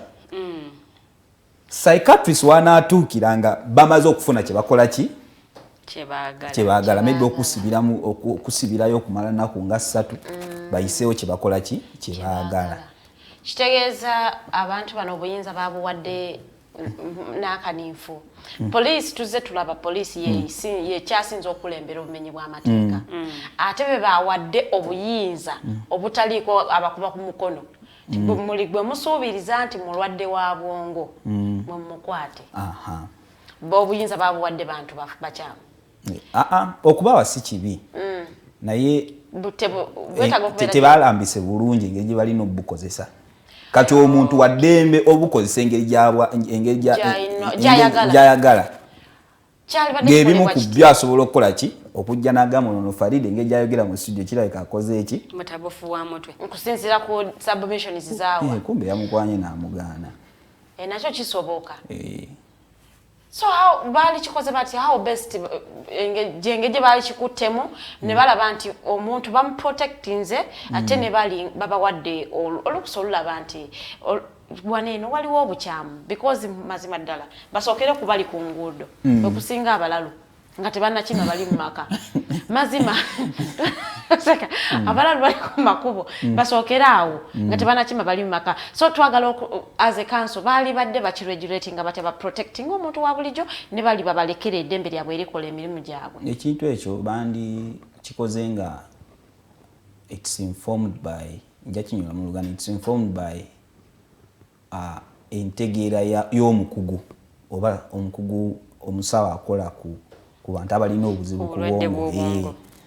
Nti poliisi uli wegenda okukwata ejene psychiatrist asobola okukola assessment n'agamba ono omuntu n'ayogera naye n'alaba ono omuntu engeri gyeyisaamu kirabika ki there's a possibility oba there's alabika alina ki obuzibu ku bwongo. Okimanyi nti wabaddengayo abantu abalamu nga beesuulamu awo ejjulume ne beefuula abalalu nga beefuula abalalu okubuuka emisango egimajagaha kati abeteeka onzijukiza nga nkyali mu primary nagisomera ku Namasagali College Staffs Children's Primary School. Twali tukola PLE omwana y'olupapula lwatabuka lwamubeera obuzibu mbeera yamutabukirako mu kibuuzo bagita mandwa nemulinnya nebamuyisamu ekibooko nadda engulu emandwa negenda simanyi oba yali kati yoyogedde abantu okwesuula ki eddalu anti kati kyembadde njagala okugamba kanso nti oba oliawo abantu abamu balina because bw'okizza wano bwe tubiza mu nsonga za culture waliwo abantu abamu ababeerako ebintu ebyenjawulo ne bimulinnya ku mutwe kati olowooza abo tebabateeke mu kategori y'abantu ebyo abiganye scientifically they are not right.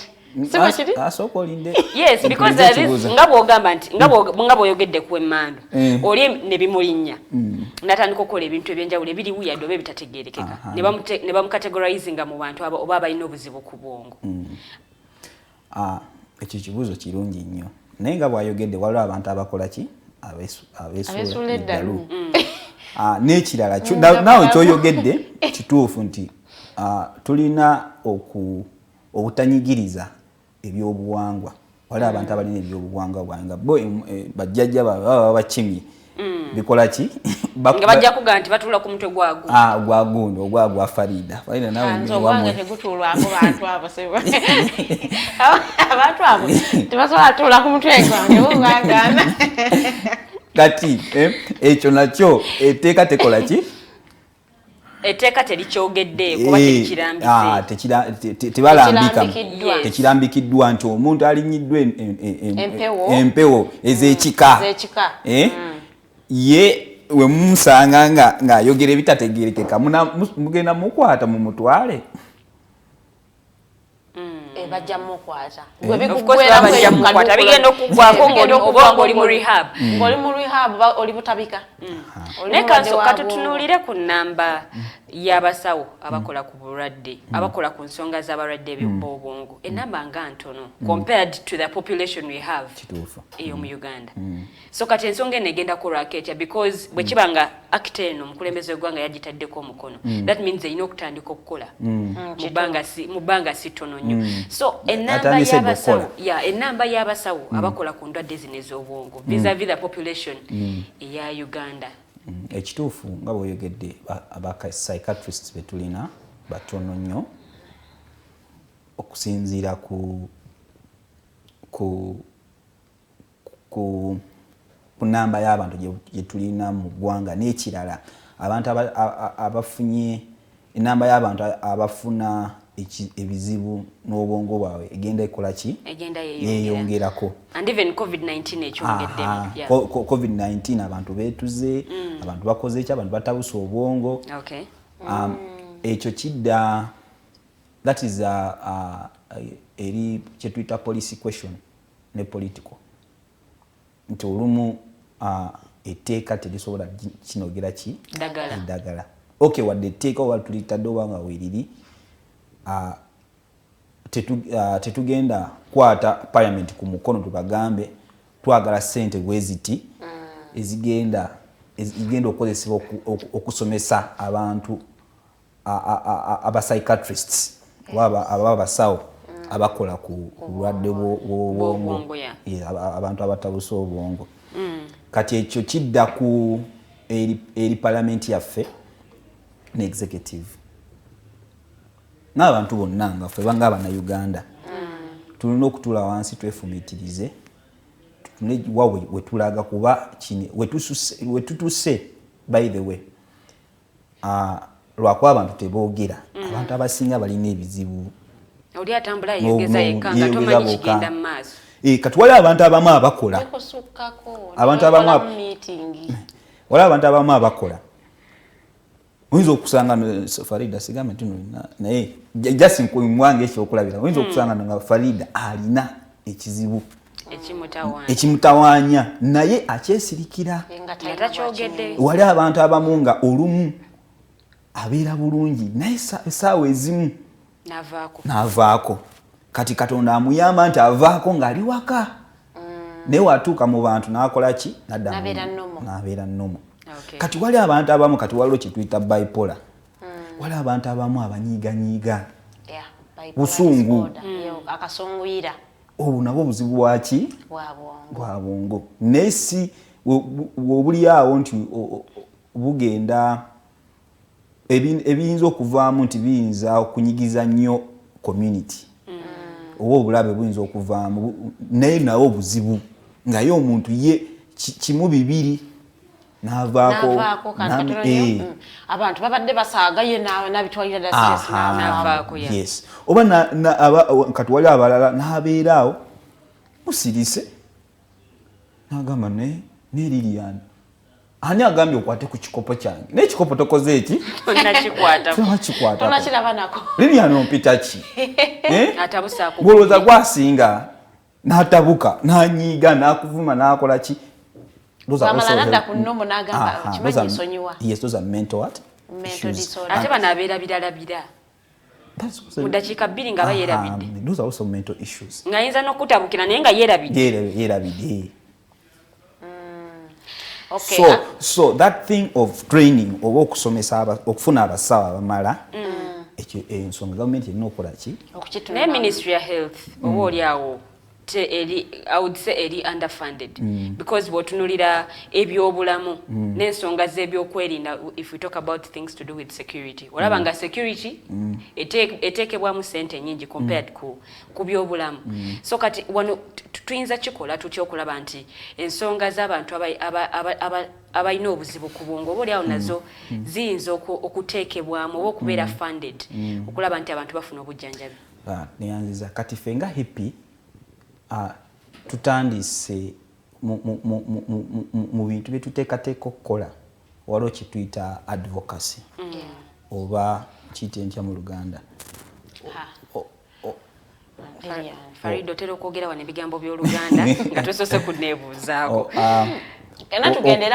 Okwana emikwano n'okuperereza abantu ab'enjawulo betulowooza nti zino ensonga zikola ki zibakwatako oba balina obuyinza okuteekawo ekyenjawulo. Kati tuli mu nteekateeka eyo okulaba nti ebintu ng'ebyo ebitongole nga Parliament ebitunulamu health minister n'abantu abalala ne NGO endala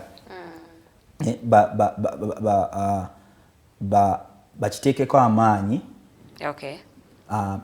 budget bakole ki bagyongeza ate si kwongeza budget yokka n'okuteekawo enteekateeka enaasobozesa abantu omuntu yenna eyandiyagadde okukola nga psychiatrist n'okusoma nti batekewo scholarships abaana bano abaagala okusoma. Yes. Kati tukubye mu tteeka ebituli teririnaako positive side. Twogereko ku positive side. Tesobola kubanga lya bituli nga baali. Compared ku liri eribaddewo. Ka positive side nakoze eki najogeddeko naye ebimu ebintu ebirala ebirimu bagenze ne balambika kati mu ngeri gye balina okukola ki engeri gye balina okujjanjaba abantu abalina ebizibu oba abalina ku bwongo kati teeka lirambise kuba waliwo siri munnasayansi era sigenda bigenda munyo waliwo engeri gye balina okukola ki ez'enjawulo gye balina okujjanjaba bano abantu kati etteeka lino lirambise engeri eyo nti gundi zino ozikozesa otya oba okola ki ojjanjaba omuntu ova eri n'ogamba gundi tugenda kukola ki. So are there health centers zebateesewo nti poliisi bw'egyewaka wange nejjawo omwana wange gwendaba nti alina obuzibu ku bwongo temutwala mu kaduukulu because that is another torture.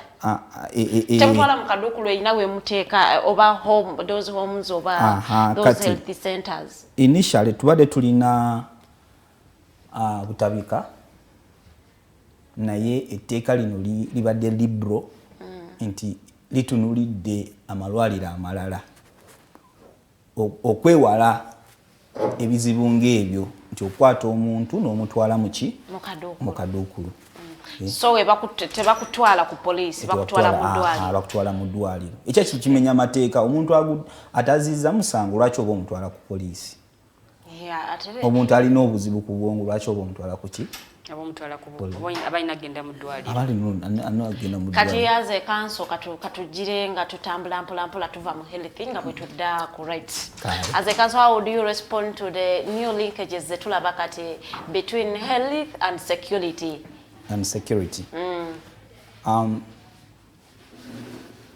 Bagamba nti ebyokwerinda by'eggwanga engeri gye bikwatibwamu kikulaga engeri ebyobulamu engeri gyebikola ki gye birimu oba weewe ebiraga oba engeri gye babikwatamu saawa zino. How security is handled in a country is a clear picture of how health is handled. Right now, but our we is really handled. We have a rogue state. Wrong state. Rogue. Yeah, we have a rogue state. Oba tulina government eyeeyisa nga abanyaguluzi oba abanyazi oba gabbi yes kati wasama kande zitandise okujja so government ngeyo eri forced oba ewalirizibwa okwata sente ezandigenze mu health neziteeka mu security so wolaba security booming ng'omanya health sector yabwe enfu si kuboominga wolaba security enywevu si nywevu security eri prioritized security nga ebitongole bya ebikola ku security amaanyi bagateeka mu kutuntuza abantu kubanyigiriza kubatokyalinga manya sente zonna ezandigenze mu health zigenda mu security ate ebiva mu security ate binyigiriza ebyobulamu by'abantu. Tulaba ensonga ya Kakwenza n'abalala abakwatidda ne Luta wano nalaba nga Ferdinand nti abantu babakwata nange bali bankutteko bakwatiwa ne babatwala eri mu security facilities ezitamanyiddwa ne babatokyaringa. Kakwenza yatulazeeko nti security omugikwata obubi n'obulamu bw'abantu health bubeera mu butyabaga era omwamula bakola ki bamuyisa bubi. Bano baba beetaaga okufuna oba oliawo okubudaabuddibwa n'okubayambako kati omuntu nga Kakwenza saawa zino I believe alina mental issues. Oba oliawo nina we nalabyeko nti n'abasibe balina okufuna obujjanjabi abalina obuzibu ku bwongo oba balina okufuna obujjanjabi. Yes, naye bino bikolebwa anti Uganda y'emu ku nsi ezikyasinze okubeera n'amateeka amalungi. Lwaki tegateekebwa mu nkola obuzibu buliwa? Kidda waliwo kye tuyita political will. Fena tukimanyi nti omuntu alina ssente yasalawo oba ya dictating engeri ebintu ebirina okutambulamu. Eno government singa yalina political will singa amateeka gateekebwa mu nkola gyegali. Nalaba abantu abamu beekalakaasa ku sipiika bwe yatwalibwa ebweru okujjanjabibwa abaga lwaki tajjanjabibwa muno mu Uganda. Era abo abantu bawagira nnyo. Naye omuntu yenna waddembe okugenda ebweru okufuna obujjanjabi bw'alaba nti bw'abanga busobozi bw'abanga alina ssente zaffe nanti ezatwala oli zaffe ezamutwala zaali ssente zamuwa omusolo. Era abantu ekibaleetera okwogera bwe batyo bw'obunyiivu n'obunyiike enyiike gye balina ki ku mutima. Abantu bazze nga boogera nga bagamba gavumenti twagala mutuzimbira amalwaliro muteekemu ebyuma temukoma ku bizimbe ebinyirira twagala malwaliro ago muteekemu abakozi mubawe emisaala egimala okitegeera mubawe ebikozesebwa. Nalabye nabadde ndaba amawulire nga ndaba Entebbe grade B byaguddwawo ku balwadde abalina endwadde ez'enjawulo naye tebagaba bitanda olw'ensonga nti ebyaliwo during COVID-19 byayonooneka because lyali lijjanjaba abalwadde ba COVID. Ekyo tekisoboka nti ebitanda byayonooneka. Tebiriiyo. Ebitanda bye bitaliiyo oba tebiriiyo. Tusobola kuŋŋamba nti mu myaka ebiri gwe ebitanda ebibeera mu malwaliro ebitanda bya byuma kimwagala tugamba abalwadde abagendayo batunda scrap bagenda nabyo. No, nanti bali balalungu kirabika babizanyirako ne abo mukyala anakyeyune Rita abuuza Counsel, we understand the torture Kakwenza went through was also a right violation. What is your take on the continued psychological, physical and mental violations in the country? It's wrong. First of all, the torture of Kakwenza was wrong and it's wrong and will always remain wrong, irrespective of the generation that will come after us. Okay. But I think the state went overboard. It has resorted to torture as a tactic to sustain itself, to silence its critics and sustain itself in power, which is wrong. A state that believes in the rule of law over ensi yonna yonna government yonna yonna ekkiriza mu nkola y'amateeka oba enfuga y'amateeka, Kakwenza bandimutute mu kooti ne bamugulako emisango, si kumukwata ne bamukuba emiggo na kumubonyaabonya, era kye baakola kikola ki kimenya amateeka. Under the Human Rights Enforcement Act oba etteeka erirambika engeri ya kwekubiramu enduulu nga eddembe lyo eryobwebange nga linyirigizibwa lirambika bulungi engeri gye tulina okukola ki amakubo ge tulina okugoberera. Ebimu ku byo Kakwenza asobola okwekubira enduulu mu kooti. He can file a human rights enforcement suit against government n'abo individuals abakola ki abamutocha. Yes. Naye kati Counsel bw'otunuulira enamba y'abantu abafuna obuzibu ku bwongo mu Uganda oba oliawo yeeyongedde nti ku bantu 5 wakiri omu afuna obuzibu ku bwongo bafuna obulwadde bw'obwongo. Kino tukikyusa kitya? Tukikyusa tutya? Oba mmwe nga HEAPI kiki mukozeewo okugezaako okukyusa ensonga nga zino? Ebimu ku bintu bye tuli mu kukola nga HEAPI gwe nagambe tulikola kye tuyita advocacy. We are planning to do advocacy. Twagala tukkirira by different stakeholders, parliament, government, ba minister, bakole ennongosezereza oba reforms mu mateeka n'engeri gye bakwasizaamu ebintu. Okitegeera. Kanku ekyokulabirako. Abaana baava mu COVID. Nteekateeka ki gavumenti yateekayo?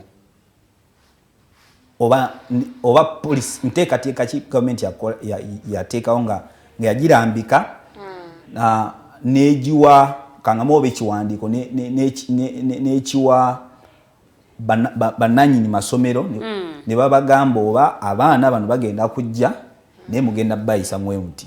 Ekirala abazadde, yes nkimanya amasomero waliwo kye baakolawo naye abazadde baakolawo ki? Okubabudaabuda n'okubateekateeka nti abaana bammwe banaatera okuddayo ki mu masomero. Naye abamu babadde basomera mu masomero gaki ga bbeeyi, ate temugenda kubeera n'obusobozi obubazaayo mu ago amasomero. Kigenda obbawaliriza okubatwala mu masomero gaki agasente entono. Gavumenti yali evuddeyo n'egamba nti tutongozaawo zi center, mental health centers oba counseling centers. Muleete abaana tubateeketeeke. By the time you go back to school, nga abaana mentally beetegefu okukola ki oyogedde ku bazadde naye ate n'abazadde bano ojja okwesanga nga n'abamu balina ebibatawanya ku mutwe. Someone is depressed. Was that a responsibility of the government to know nti gwe mukulu Esomu kusinzira bwe kulabye 2 years tezikulese bulungi so omwana wo tagenda asobola buddo ogenda mutwala na mungona? That was the responsibility of the government. The government was supposed to prepare both the parents and the students prior to opening up schools. Instead, they took it was a knee-jerk reaction. Yali pressure yeva mu bantu nti abaana badde muki masomero. Bo ne basalawo ne bagamba kale tukoze eki tuguddewo. But any rational thinking government yali egenda kulooza kuzina ensonga eza mental health. Nti yes, abaana bagala kuddayo ku masomero. Abazadde bagala kuddayo abaana mu masomero. Tukoze tutya? What are we supposed to do? Bana abaana abamu already they are depressed. Abaana abamu baba defilinze. Okitegeera baba rapinze. Tukoze tutya? Tukoze tutaddewo tutya embeera n'abasobosezi okuddayo mu masomero nga weba bazzeeyo bagenda kusoma nga teri kintu ekibataataaganya. Yo gavumenti kyalinga ng'ekyekango negamba kale mukole ki muddeyo. Yali ezzenga eyogera tugenda kuggulawo because emyaka ebiri bw'otunuulira emyaka gino ebiri Uganda y'emu ku nsi ezibadde abaana bwe batuulidde ebbanga eddene compared to other countries n'ebizze byogerwako n'abamu ne babiwulirako mu mawulire nti eno baguddewo eno abaana bazzeemu okusoma. I would think bali badde awo batandikire okwetegeka abazadde. Kyogedde kituufu abazadde naye the government has a greater role. We have a population abantu abasinga tebaasoma. Ye tagenda kumanya nti bino ebintu. Bolaba literacy rate right now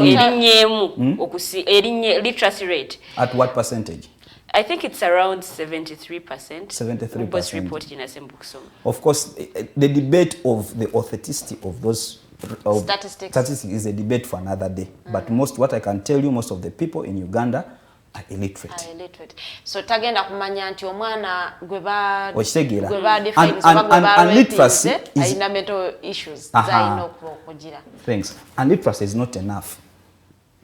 There are things that are beyond literacy.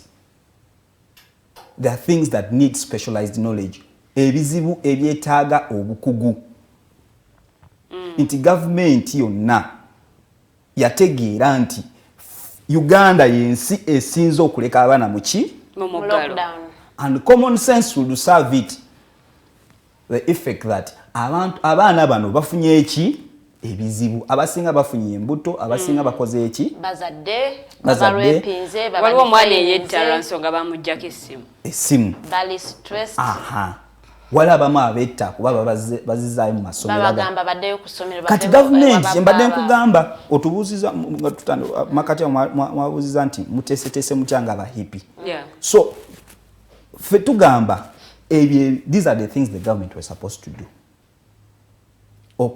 Okulambika engeri abaana gye bagenda okuva mu lockdown nga enteekateeka eyo nga tebagirekedde bazadde naye nga gavumenti yeetabyemu abantu aba bulijjo ba politicians n'abaana. Yes, politicians have a role. They do awareness. Government yakikola. Awareness ebintu nga bino babyogerako. If government has the capacity to bankroll all this. So government was supposed to have with a clear plan and activities. Ne bagamba okuva guno omwezi kangambe maybe from this month to this one tugenda kola bino na bino na bino. Tuteekateeka abaana abaddayo muli muluka tugenda sindika bakansala. Si bano bakansala bana aba politicians bano. Bano bakansala bakola ki? Kansala LC one. Okay. Tugamba bali ba councillors ababudabuda abantu. Bajje bogire n'abazadde. Nti leero tuli makindye mu bitundu webiti ne webiti. Owasaabagabo mujje abazadde mwena abalina abaana ku masomero. Ababalina abaana tubategeke twogere nammwe kuba bano abaana ebigenda okuvaamu abaana lockdown tebayisiza bulungi abazadde abamu n'omwana naye omwana bw'afuna olubuto talimenti kuddayo nti omwana waba afunye olubuto ate tomukambwalira omwana agenda kunyiga agenda akoze ki yeetuge obwo obeera omuzadde oba tolina ssente omwana waba ali mu myaka oba ali mu kiti kya myaka okuva mu myaka 10 mpaka 15 those are adolescents how do you handle them? Those are the things government was supposed to do. They didn't do them. Naye Counsel bwetuddako mu communities because n'abazadde nabo ba stakeholders mu nsonga eno nti ne baba bayise community meetings oluusi abantu abamu tebazijjumbira kugenda enzijukira nga bakatandika okugema mu bitundu ebyenjawulo ng'osanga vaccination centers nga nkalu ng'abantu tebagenzeeyo so this okuteeka ba counsellors mu bitundu ebyenjawulo do you think kino kiina bwe kyaliyambidde okugezaako okulaba nti abantu bano baddizibwamu bateekebwateekebwa oba oliawo because ebintu ebimu biteekebwawo mu bitundu naye ng'ate abantu tebabijjumbira oba nga abantu tebagendayo and then at the end of the day tutunulira government. Thank you very much. Abantu baffe bantu balungi, abantu baffe bantu baagala nnyo obulamu bwabwe. They love their health. Abantu baffe tebasobola kugoba kintu ekigenda obbataasa naye abantu baffe tebamanyi. They lack awareness. And that's the thing the government has failed. Even with this COVID vaccination. Yeah? Government is tedangayo on a drawing board. Negamba ne lwaki abantu tebatanidde nnyo okubagema. Waliwo ensonga. There are cultural inhibitions. There are theories going around, conspiracy theories, nti COVID ono, nti vaccines eno bazirese okola ki okutta abaddugavu. So as government, how have they countered that? In where you stay? Have you ever had any sensitization about that? No.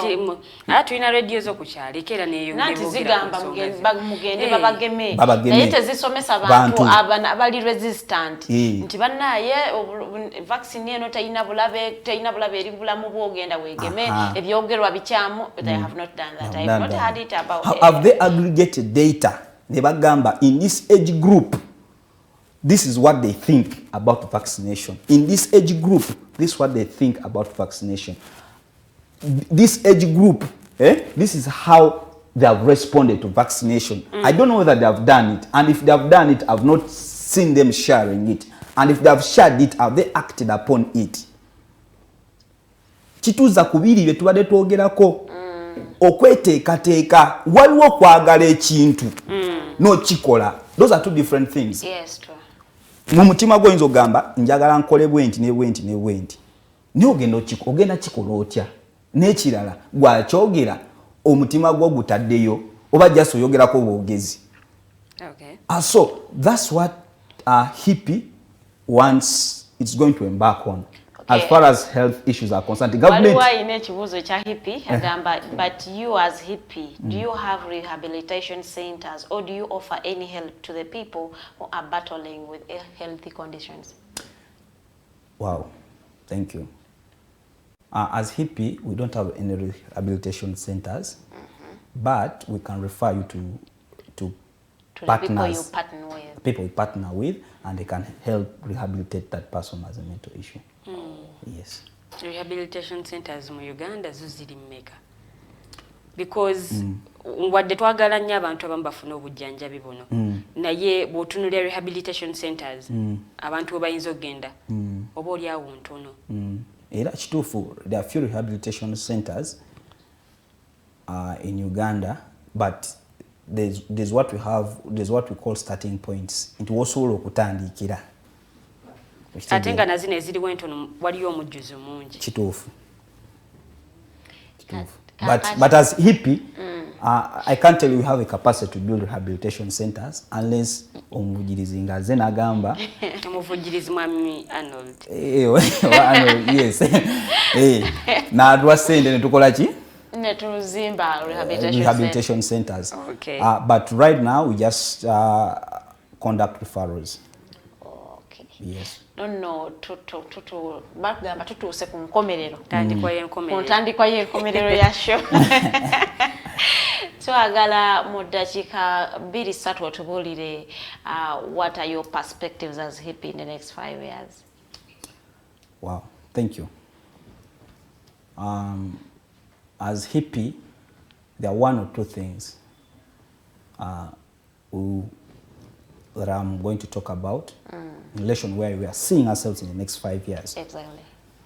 In the next 5 years, we see HEAPI transforming or being at the forefront of transforming the health sector, especially in policy and law reform.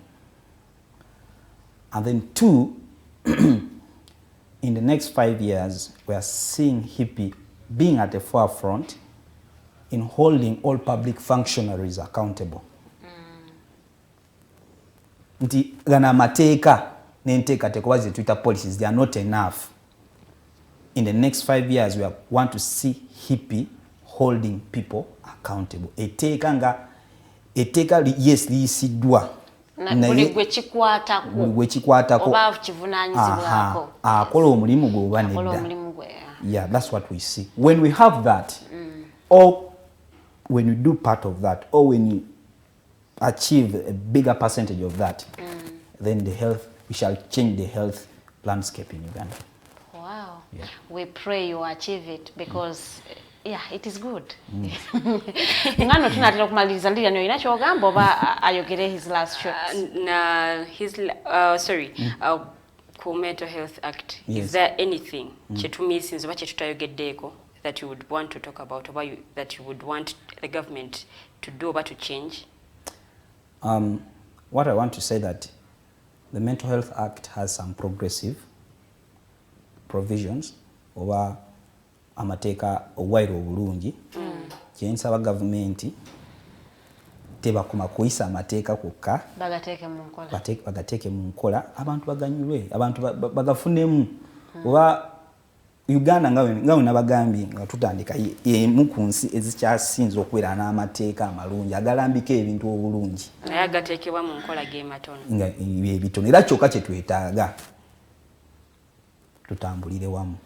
Kakati, before you give us your parting shots, yes. Here at the Mighty Drive we end at later note. So you are going to be telling us who was your Valentine, what you enjoy doing in your free time. Yes. Wow. Who was my Valentine? Yeah. On 14th Feb. Yeah. Unfortunately, I never had one. I was busy. Does that stop you from having a Valentine? And two, I'm single and not searching. I'm concentrating on my career. But so last time when we met, I'd given you an undertaking that I was going to introduce someone's daughter was going to introduce me. But things never went their way. Oh, they didn't go as planned. Yes, and it's normal. It's okay. Okay. But so that concentrating your mom or your that thing of concentrating on your career Yeah. Now I'm concentration you're single but you're not searching. Yes. That means wali wow ali mu line ali mu pipeline kali. I have very many friends right now. What are your hobbies? Okay. Me. What are you? Let's talk about the hobbies now. Hobbies I love partying. Partying. Yeah. I've never had a counsel talk about. Okay, there is that one counsel I know who likes partying. I love partying. And I'm not ashamed about it. Okay. I love making friends. I love reading. And of late I'm planning to start writing. No. Writing I do write. To venture into how they call it? Traveling. Oh. Yes. Because I've realized travel partner. I also love traveling. There's a saying in Uganda that okutambula kulaba okudda kunyumya. Perfect. Yes. Sibula abatulabye onakulwaliro tuve. Abatulaba ku Digitalk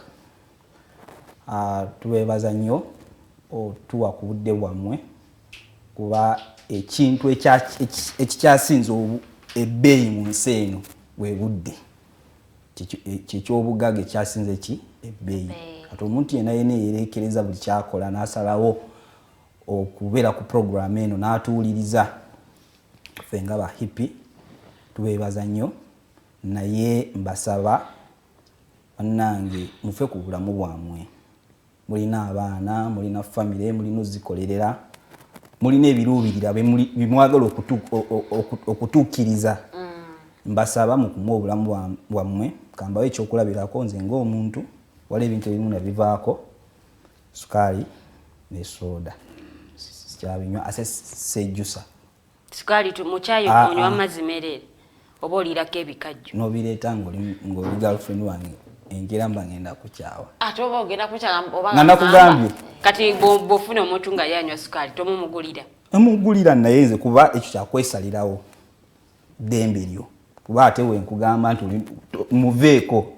mba ninnyira ki eddembe lyo so bannange if it is possible nesukaali mumuveeko ne soda mujja kweyagala ate enyama nkyagirya nkyagirya abatulabye ku Mighty Drive mikwano badde balabi balungi okuva yali gye twatandikidde ku ssaawa emu ate mpaka wano wetuwunzikidde programu yaffe your take home of today's omukazi atakola atawooma bigambo bya kanso ekyo kituufu si byange ebyo so banaye bamikwano tugende tukole n'ekintu ekyokubiri always set your boundaries togenda linyirira za muntu mulala for as long as your boundaries are really bulungi demarcated naye njagala okubeebaza mwebale kutulaba mbejja tuggali tuve wano tweyanziza nnyo bamikwano tweyanzeege take home mukyala Farida gyerabidde okwongerako kwekwerabirira oba kwekulabirira obulamu bwaffe ne tusigala nga tuli balamu bw'onaaba teweefuddeeko tewali muntu mulala agenda kufaako oba agenda kumanya nti weetaaga okufiibwako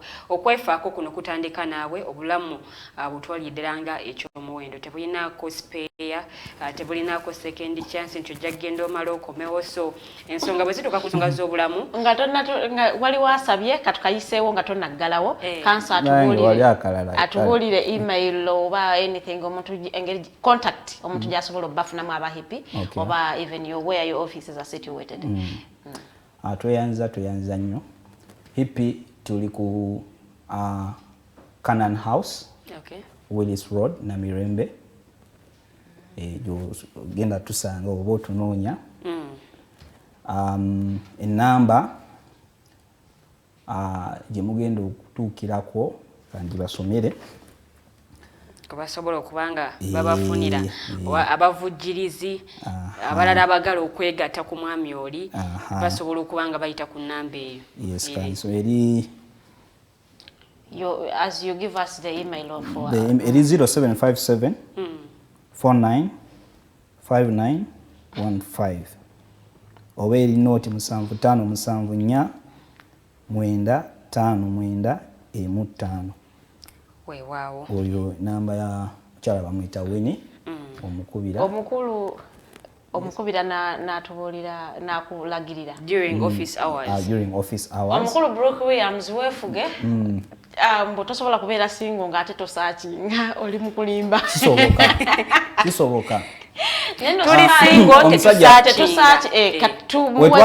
mufuse bangi kati naawe wetwasomanga history mu A-level waliwo kye bayita the Bourbon monarchy omusomesa yatugamba waliwo kye yatugamba mbu they forgot nothing and learnt nothing teri kye baayiga ate teri kye beerabira mu bulamu buno woba ofunye ku ebizibu mu bintu by'okola oba ne bitagenda engeri gy'opulaninzeemu omuntu yenna alina osooka n'abiwumulamu n'osooka n'oweefumitiriza n'ogamba obuzibu bwavaawa oyinza okupapa ensonga eno tugitegeera nnyo ng'oyinza okulowooza oli alina ekizibu nga kumbe gwalina ki ekizibu so you need to reflect upon yourself n'ogamba and then you re-strategize n'ogamba kati kirabika luli oba wali weewanika nnyo weewanikira nnyo ku muwala wa Eve tusingule tuve wano but finally this goes to both ladies and gentlemen. When you're spending money on your spouse or anyone you love or your girlfriend or boyfriend, don't spend more than 5% of what you earn. Don't spend more than 5% of I what get you see earn. people, because he's earning 1 million, you're spending 200 on someone. How much do you save? How much do you pay for your rent? How much do you left for yourself? If you don't learn to love yourself, you never love. Counsel ebintu obikyusizza nnyo mu mwami Brooke Williams agambye Farida bikobeera tasobola kuva ku ssukaali. Sisobola kwongerako kigambo kyonna. Nze omumbejja luwedde Lilian. Badde n'omumbejja w'e Bunyoro sijja kubyogera byonna nga tuli ku mpewo n'omugenyi waffe Counsel Esomu. Abadde ku kamera ye mwami Jeje ate nga mu control room waliyo ttiimu nnene nnyo, waliyo omukyala Teddy Tenjo, waliyo omwami Rogers Tulyahabwe, waliyo omwami Jeremiah Mchibi, omwami Katoto Musime awamu n'omwami Mukose Arnold Anthony okulaba nga ate byonna bye mulabye olwaleero ebifaananyi bye mulabye ne show bwetambudde be bagibadde mu mitambo. Twasoose ne updates okuva omwami Edgar Matthew Karuhanga era nga ate wano wetugenda okuba nga tubasiibula era nga tubagaliza olunaku olulungi tusinkane olunaku olw'enkya mubeere bulungi mwedaba.